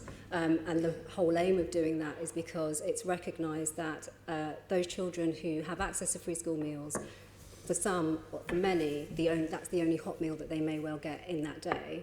And so it's trying to ensure that those children are getting that hot meal for as much of the school holidays as possible. So Kitchen Social is going to test that out and see if that works better than what they had originally set out to do. Because as the figures look, they've missed their the initial model they built missed their own target by quite a significant way, and you're suggesting that they're modifying their model, which makes perfect sense. But to what extent are they looking at the long-term viability of Kitchen Social? Because of course their first model clearly it wasn't. And they've modified the model going ahead. Sure. Who's looking at the long term? You know, the direct question is, will this be funded again? It's a good question. They've been running since 2017. They were never set up, or they never intended to provide a permanent response to food insecurity or holiday hunger. It was only ever supposed to be something which provided a particular service for a particular group of children, with the ultimate aim of trying to persuade government to provide statutory funding, to provide holiday provision and access to a hot meal for all children across the whole of the city. So that was always something that they were working towards. Unfortunately, the government's holiday activities and food scheme that they've been running for the past 3 years has only funded one London borough. So it's very clear that the Department for Education is not going to, at the moment, fund all of the holiday provision for all of the children on low incomes who are experiencing holiday hunger. So bearing that in mind, the trustees for Mayor's Fund for London have decided that what they will do as far as possible is support the team to continue to provide Kitchen Social for the rest of 2020, and that's dependent on funding because they have to raise funds to be able to do so. Myself and the Mayor will endeavour to continue to support elements of Kitchen Social that we have been doing up until now, until they are able either to persuade Department for Education to provide statutory funding, which ultimately would enable all children in London who are experiencing holiday hunger and come from low-income backgrounds to be able to have access to a free, healthy meal and the holiday activities which go along with that. So until such time as that happens, we will endeavour to support them throughout the rest of 2020 with a view to seeing whether or not we can continue to ask and persuade government to consider funding other boroughs to roll that out to as many children as possible. Of course, you can't say what the government will or won't do, so you know whatever the Education Department does, we've yet to see. But of course, Kitchen Social now can't ask the government to fund anything because the model that they've designed hasn't worked by their own estimation. So in order to go to the government, they're going to have at least a presentable model, and that's why I ask about what is their model for the long term. I get that they want to test it, fine. Yeah. They've had a 3-year test, which, according to these figures, missed by quite a way. So Kitchen Social can only go back to the government when they've designed a model that they're at least happy with. The model hasn't failed. I don't think that the evaluation that Northumberland University has done would say that it's failed at all. They've changed their model because they want to change the intensity of the service that they're providing. But the evaluation that was done by Northumberland University on Kitchen Social has found that it's made a massive difference in the lives of those young people and their families who've participated in it. So, for example, it's enabled their families to feel less pressure financially on their pockets during the school holidays. Prior to that, there was a huge pressure on families and parents to find the money to be able to feed their kids during the 6 weeks holiday. They've also found through the evaluation that the behaviour of young people who were experiencing holiday hunger has improved. They've also found that their diet has improved. Their diet has improved not only because they are accessing a range of different foods, but they're also learning to cook them, which is important. But I'm using that just to say that I wouldn't argue that their model is failing because it's actually having a positive benefit on the in this children aspect, and young people it has failed. Who have benefited from it. It's having a positive outcome is definitely a great thing, but it has failed because its major desire was to deliver a model that it could then ask government to pick up. It hasn't done that because it's missed its own targets and now it's adjusting its model. It hasn't failed at all. I would disagree. I'm sorry. Well, in that aspect, it absolutely has failed because they've had to change the model, but that's not the point. The fact that it's had positive outcomes and everything is great, and they are part of the conversation for sure. But if the idea here was to help government see the way that see the world the way the Mayor wants to do it, that hasn't been delivered because they didn't get anywhere near. It's not even in the ballpark. It's less than half of what they planned. I'm sorry, I'm going to have to disagree. I don't think that it's failed, and I think that the model itself is a good one.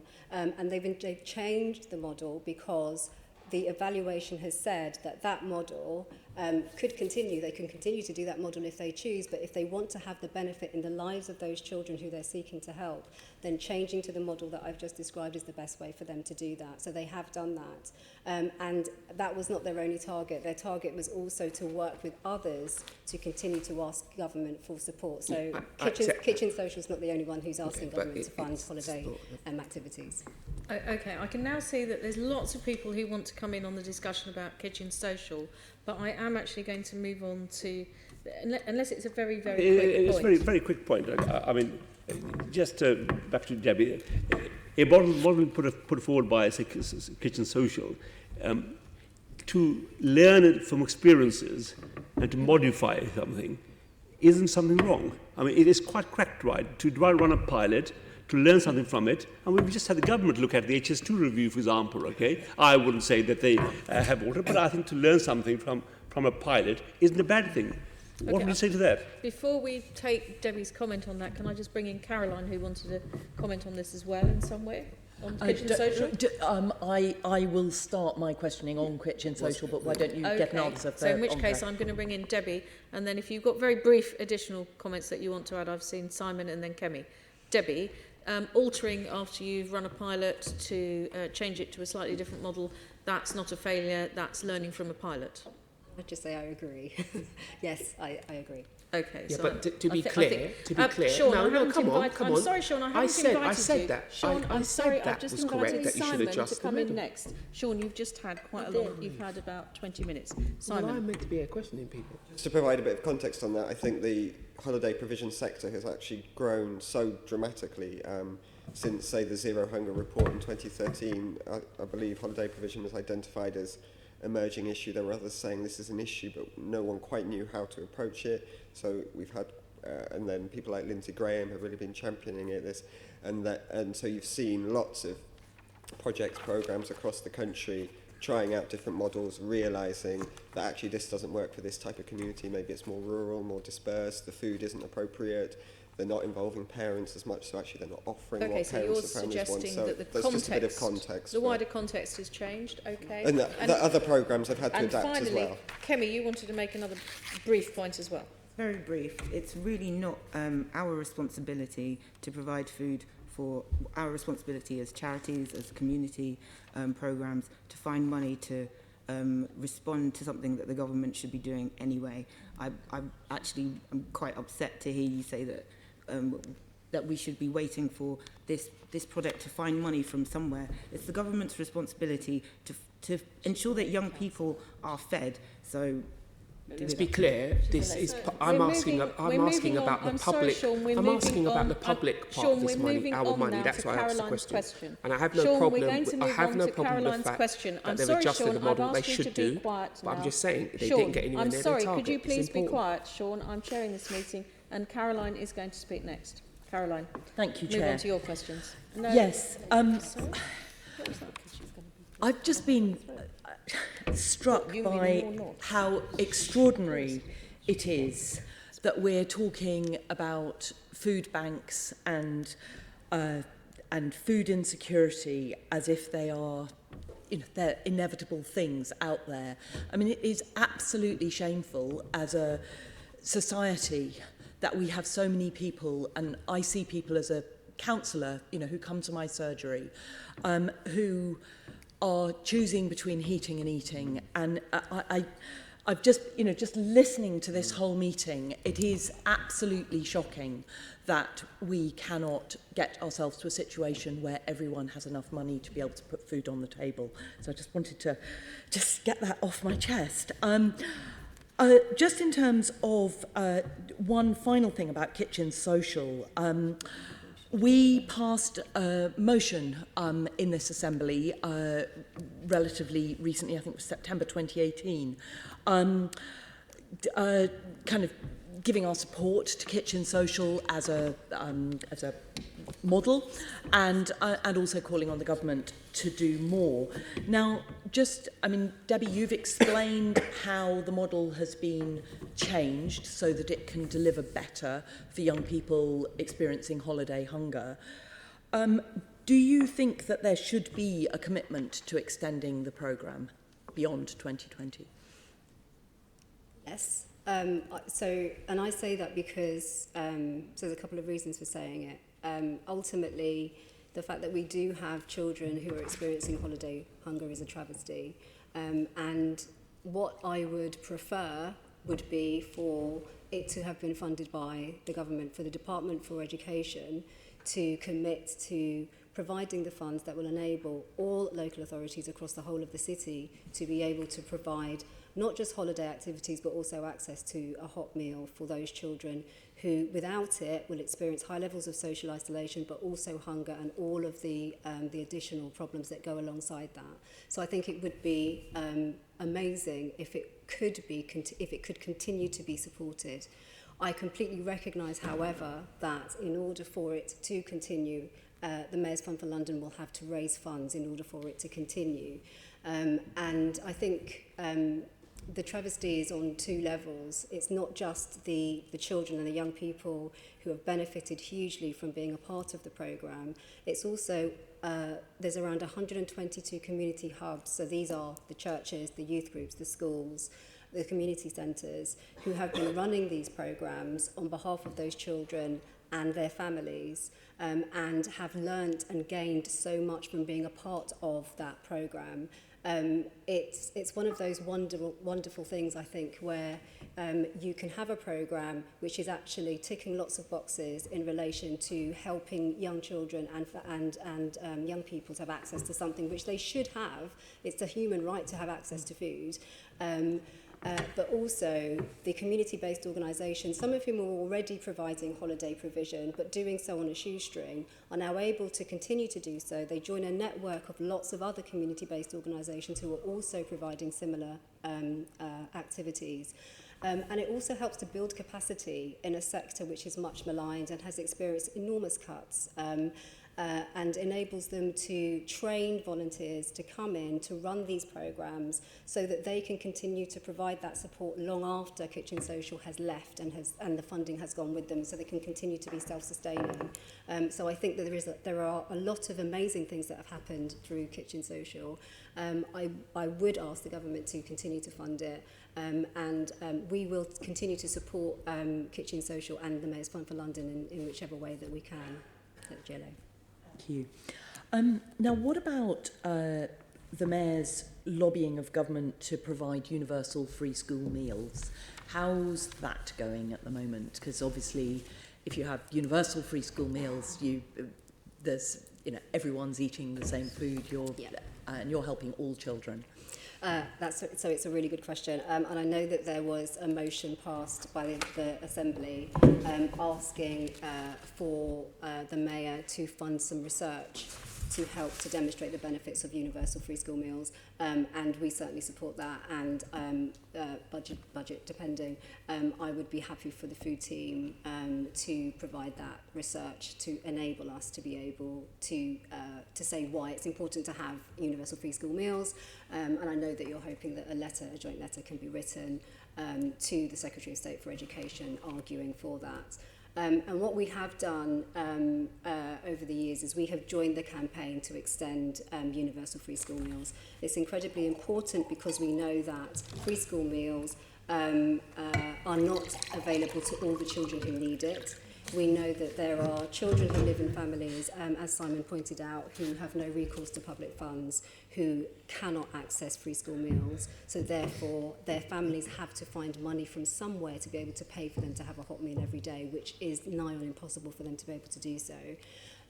We also know that the cut-off point of £7,400 does mean that those families, or those children who are living in families who are experiencing in-work poverty, will not be able to qualify for free school meals in the way that they may once have been able to. So universal free school meals is the best way of trying to tackle that. So we've joined the campaign. We've hosted a number of discussions that have happened here at City Hall and elsewhere, enabling those who think that this campaign should continue for them to have the space to be able to discuss it. We held the first Children's Food Summit earlier in January. I spoke at that. I said that the government ought to accept the recommendations in the Children's Right to Food Charter, and one of the recommendations within that is for universal free meals to be extended, which we support. We also champion and support a number of migrant-based organisations who argue for the extension of free school meals, largely for those families who do not have access do not have access to funds because they do not have recourse to public funds, but also for all the other children who are living in families where are experiencing high levels of food poverty. So we use our convening power to enable people to come together, use City Hall to have the discussion, and we support them actively, as we do support the motion that you yourselves passed last week, that this is something that should be rolled out. Thank you. And then my final question, we've talked a lot about the impact of universal credit on hunger and food insecurity. And I mean, certainly I'm aware that a lot of people who are on universal credit are actually in work. So if there were more employers paying the London Living Wage and sign up to the Mayor's Good Work Standard, do you think that would have an impact on bringing down the numbers of households living in food insecurity? So, short answer, definitely yes. The London Living Wage element of the Good Work Standard is incredibly important in helping those employees who are at risk of poverty to move out of poverty. So paying at least the London Living Wage is definitely one way of trying to do that. It's a more complex picture, however. We know that if you are paying or earning the London Living Wage and you're earning part-time hours and you're the only earner in your family, that's not as likely to be able to pull you out of your risk of poverty as if you were earning London Living Wage and all the hours that you need to work to be able to support your family. So we support within the Good Work Standard.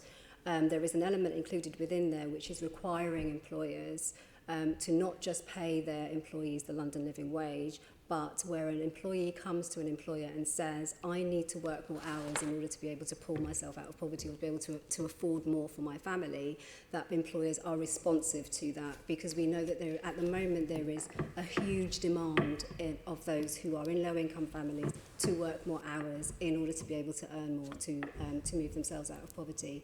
So there is an element within the Good Work Standard that requires employers to do that. We've also ensured that if you get accreditation, you can't get accreditation unless you are committed to monitoring your non-standard contracts.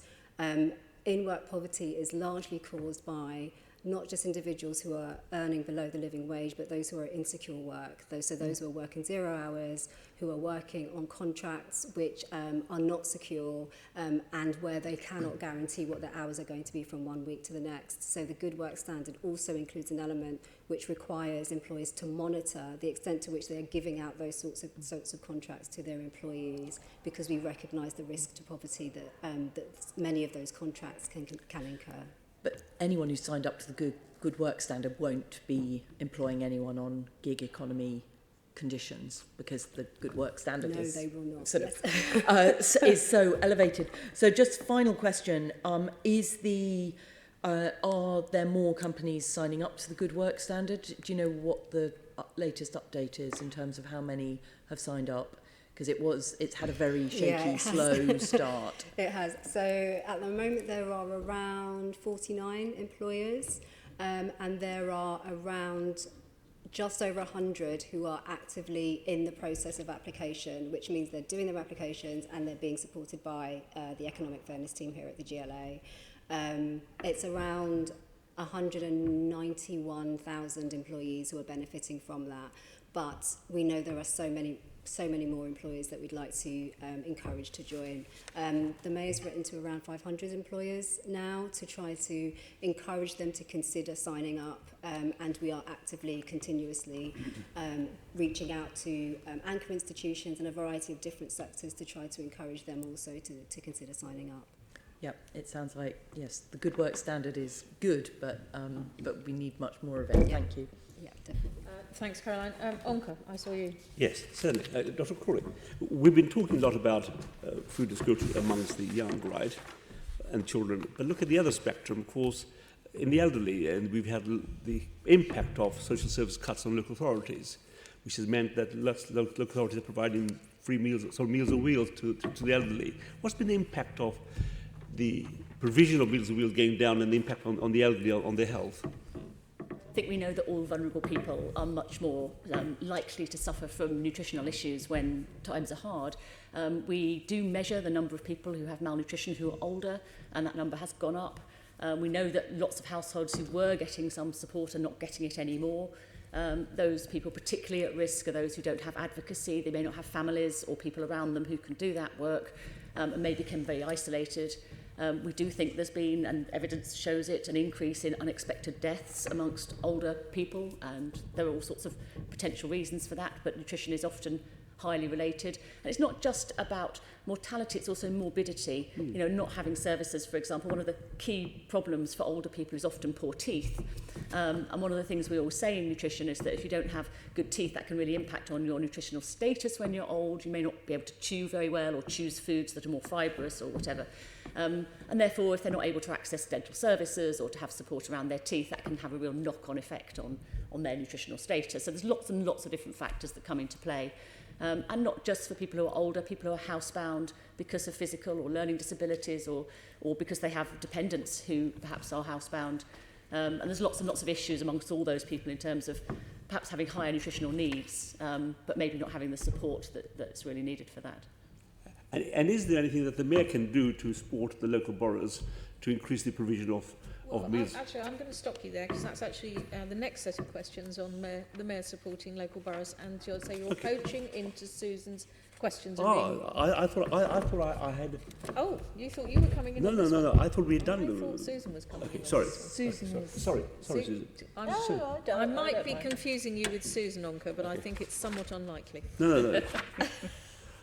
I think you're trying to steal Susan's questions, and I'm going to stop you in your tracks. Yes, Susan, sorry. And I'm going to pass on to Susan. Thank you. If I can go for a question on number 3 anyway.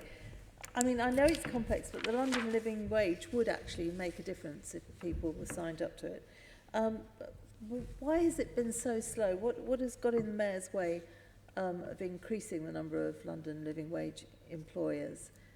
Because it was his manifesto pledge, wasn't it, to make London an accredited London living wage city. So what's gone wrong?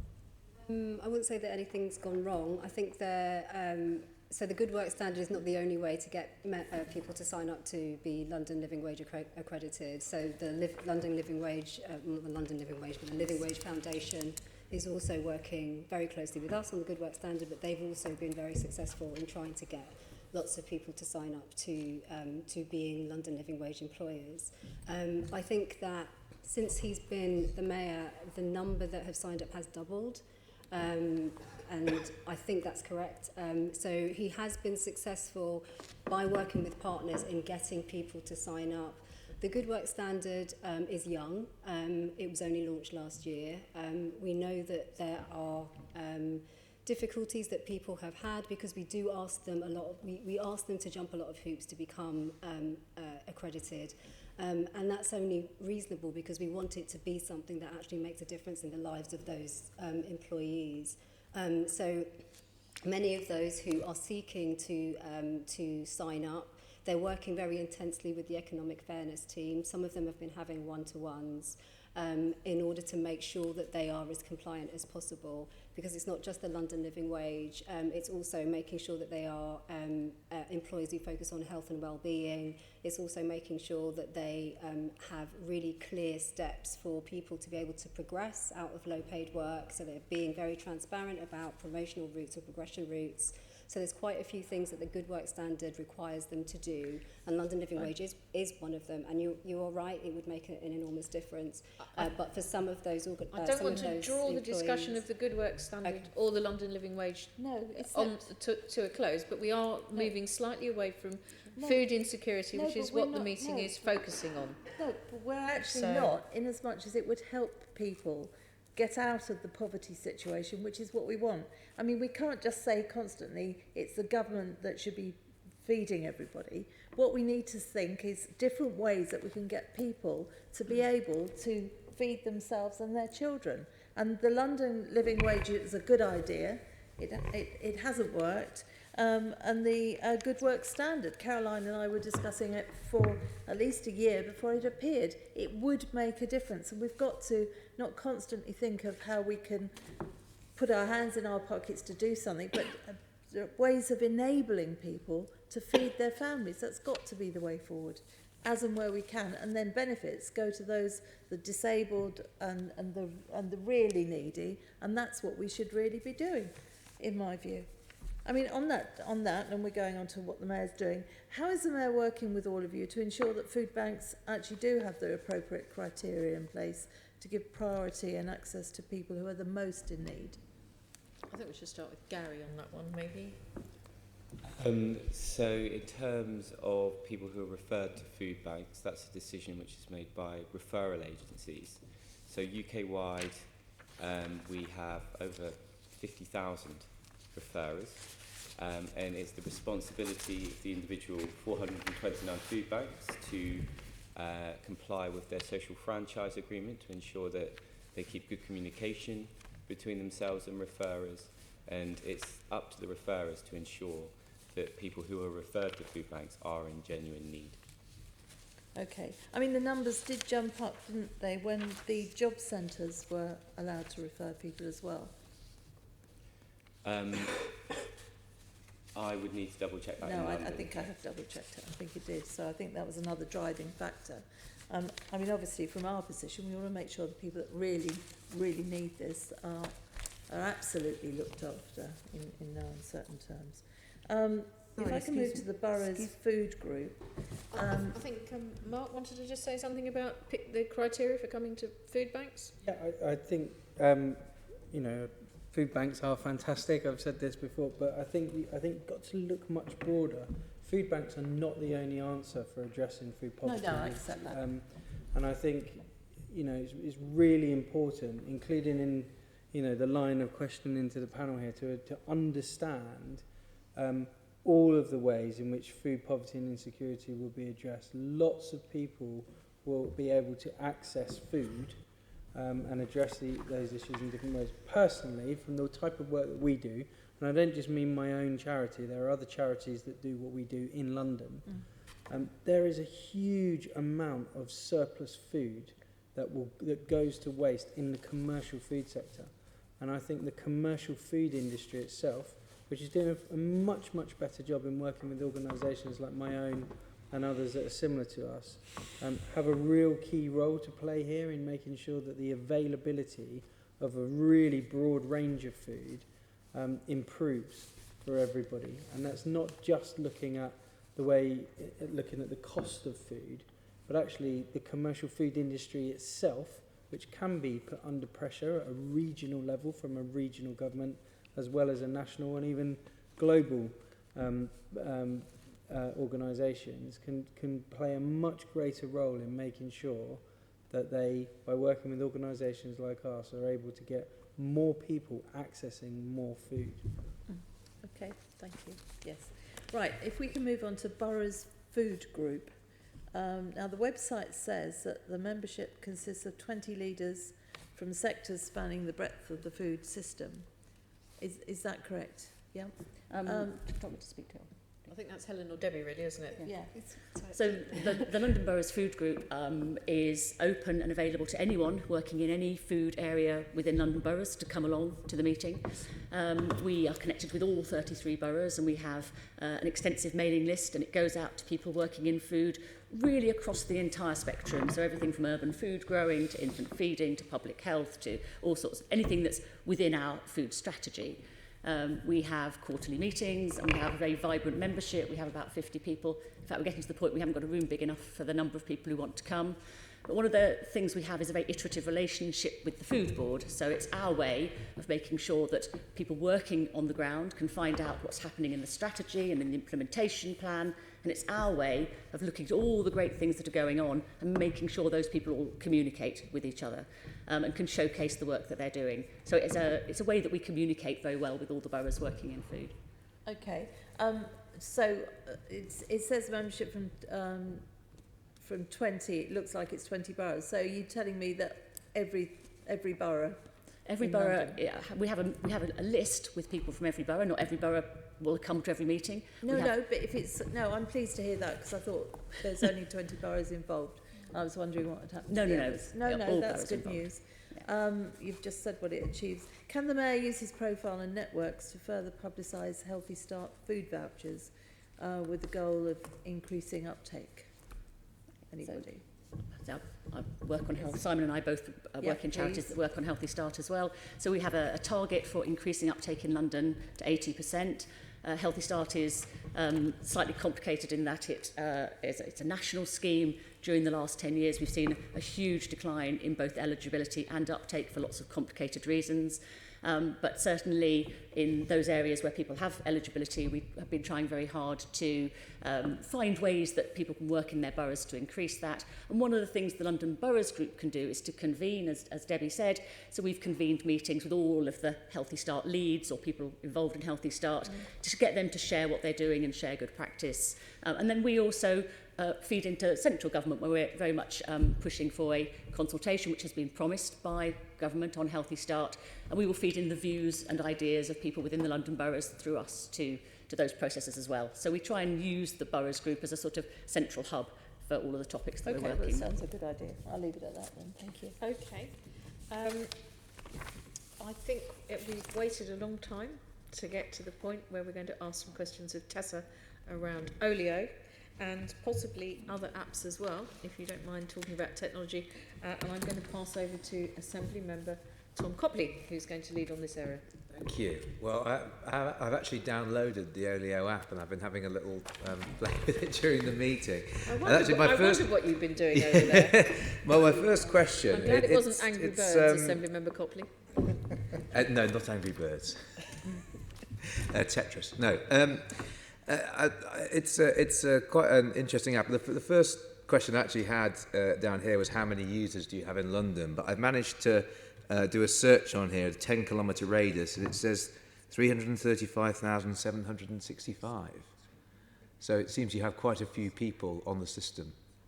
Yes, we have. We launched the app 4 years ago, and as of today, we have just over 1.7 million users. And obviously, you've given me data for London specifically. The platform as a whole has successfully redistributed over 3 million portions of food. Over what time? Over what time period? Cumulatively. Cumulatively. Yeah, since we've been going.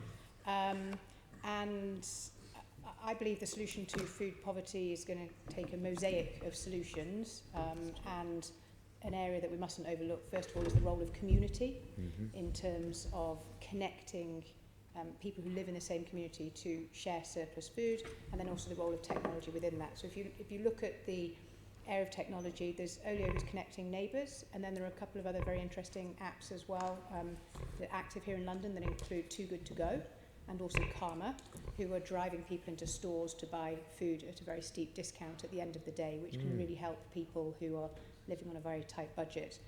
What we're doing here at Olio is tackling the, quite frankly, the pretty insane situation we have going on right now, which is that British households throw away £14 billion sterling of food each year that could have been eaten.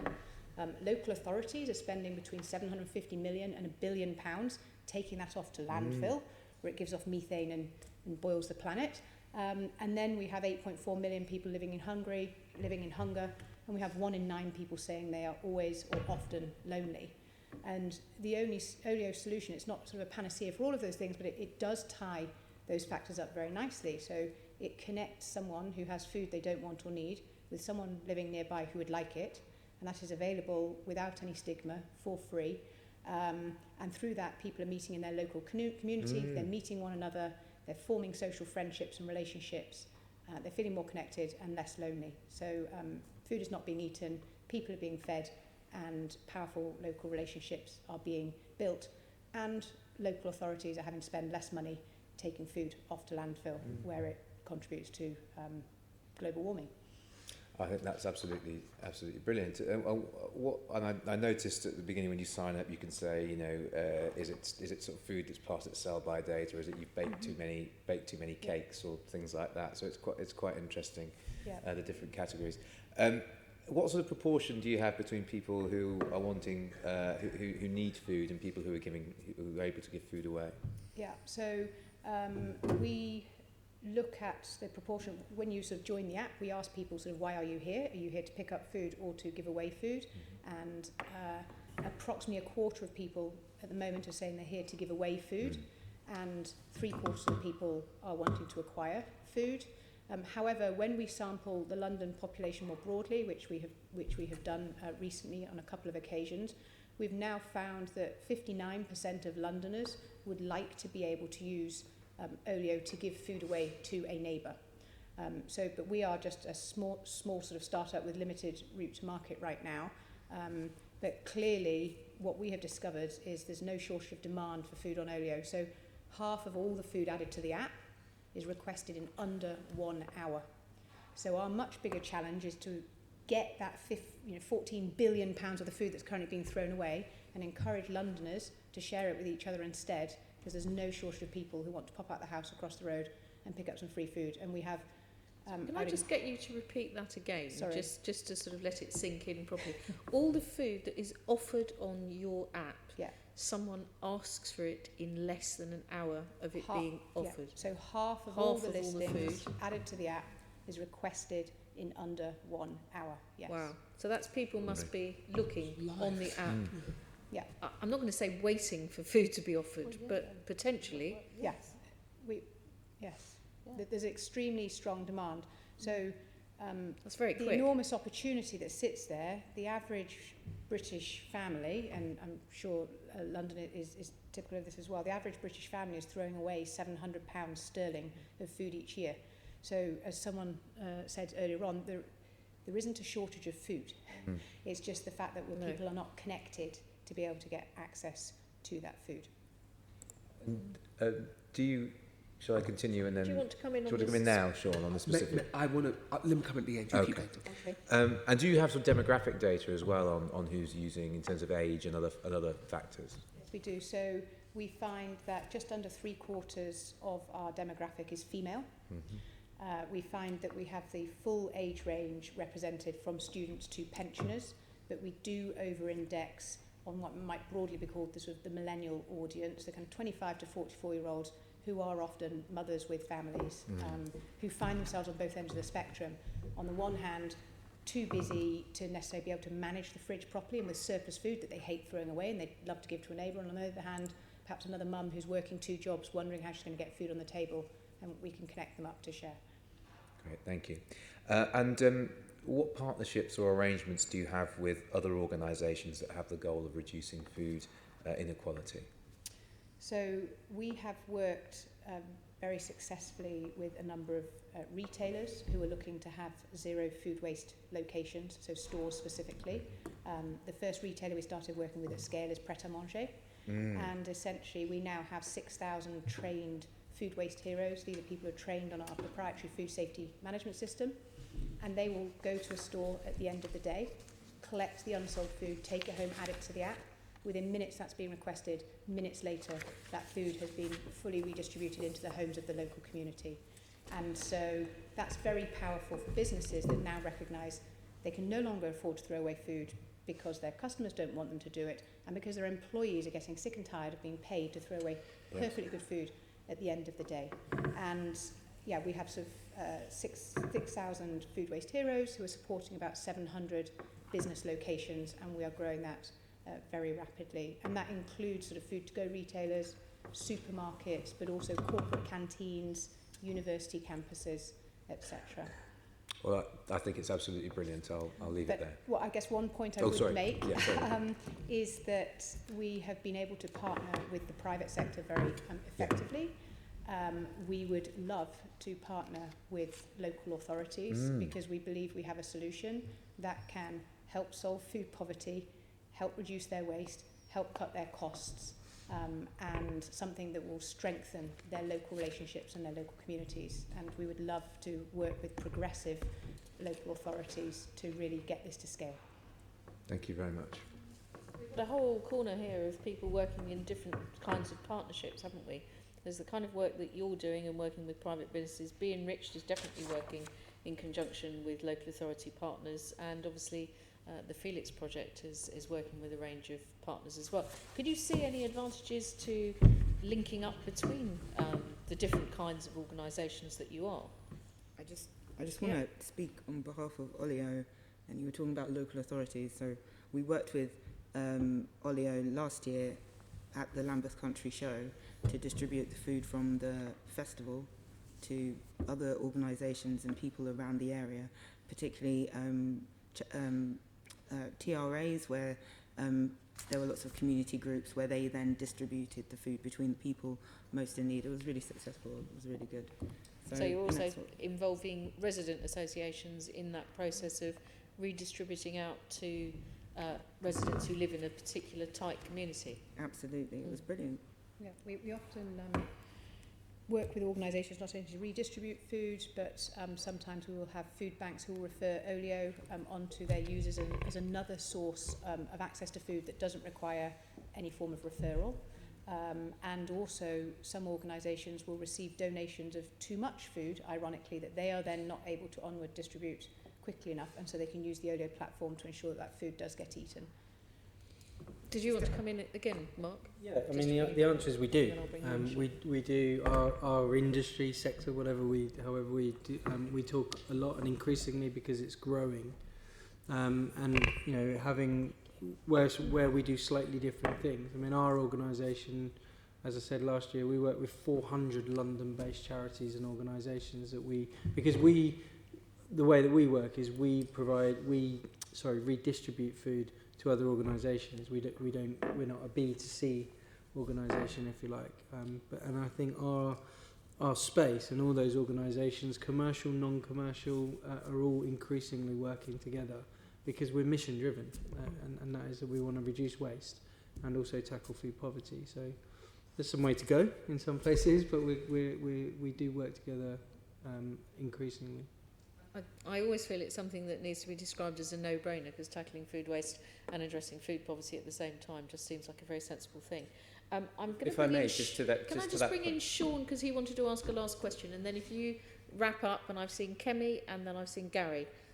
Sean, you wanted to bring something else Just say about Olio, I think my question is, what's the next step? Because I think the app's great. It kind of restores my faith in humans. I like to see people sharing. I think the point we haven't mentioned, which probably is a bit tangential, is you also share other goods as well on the platform, and that sharing economy thing is good. And we all know it's very useful for communities. But listening to the conversation and the partnerships you already have, it sounds like you have an opportunity to be efficient, to help other organisations be efficient. So do you have a sort of big goal in the future, direction of travel, a way you're going to modify the app or your activities in general? Yes, we have some very, very big goals. We're very public about the fact that we want 1 billion people using Olio in the next 10 years because, you know, we have to stop living in such a wasteful, throwaway society. And that is why, to your point, we have not only sharing of free sharing, so giving away of food, but also non-food. And again, sort of poverty extends beyond just food poverty. So people are sharing toiletries and light bulbs and packing boxes. It does, but I'm going to drag everyone back away from Olio's global expansion plans and moving beyond food and bring you back to food insecurity at this point. And the last contributions are going to be from Kemi and Gary, unless anyone else indicates that they want to say something from our expert panel. So Kemi and then Gary, and then that's I've been feeling quite uneasy for the past couple of minutes, or maybe hour, because I don't feel that using food waste to tackle food insecurity or poverty is right or correct in any sort of manner. It's not really sustainable either. I think food waste is one particular issue that we need to tackle, and food insecurity and food poverty is another issue that we need to tackle, whilst one is supplementing the other for the meantime. We can't look at it as a long-term solution to the real issue, which is, as you said, Susan, earlier, which is that people are living in poverty and can't afford to feed themselves. So I would really welcome us not looking at those as solutions to the real issue, actually. And I make no I don't pretend to tell anyone that being rich solves food poverty or that's food inequality in any way. That's a very fair point, because, and I think we've tried very hard not to do that for most of the discussion. But I do think there is a role to play with our obsession about, well, we can't have shops that sell a vegetable that is a particular shape, which is perfectly edible and 100% nutritious. You know, we need to get past that, and we also need to get past the idea that people are throwing things away that are perfectly edible, which we all do, and we then call it food waste, and actually it's not food waste. But I'm now going to bring in Gary, and can I just say thank you to all of our guests, and thank you to Gary for bringing the perspective of the Trussell Trust this afternoon. I just wanted to agree with Kemi. I think it's really important to keep issues of food waste and issues of poverty separate, and look at what's happened in the United States, where the equivalent of the Trussell Trust there is an organisation called Feed America, which is this multi-billion-dollar organisation with a huge 3-story warehouse in every single state. I absolutely think that there's an important place for apps such as Olio, and the things that you're talking about are really exciting. But to the people here who have got the power to make policy change, they're not the whole answer. And as was said, there's a whole panoply of other solutions that are needed. And though, yeah, it would just be consider the ramifications of taking on something like this kind of on a national scale. Okay. No, I am going to draw it to a close, because otherwise we can take another contribution continuously. Can I thank all of our guests this afternoon for their contribution to today's meeting, and we're now going to undertake one or two things that will last a couple of minutes, but which you're welcome to stay for, but you're also welcome if you want to start departing, if you need to do that. Could we, colleagues, could we note the report provided to us and the discussion that we've just had, and could you also delegate authority to me as the chair in consultation with party group lead members to agree any appropriate outputs from today's meeting? Agreed. And can I draw your attention to item number 6, the Economy Committee Work Programme, pages 69 to 70 in your pack. Can I ask you to note progress on our programme? And item 7, the date of our next meeting is scheduled for the 25th of February at 10 a.m. in this very place, the Chamber. And finally, there's no other urgent business. There's no other business that I consider to be urgent, and I declare this meeting closed. GLA Chamber Sound.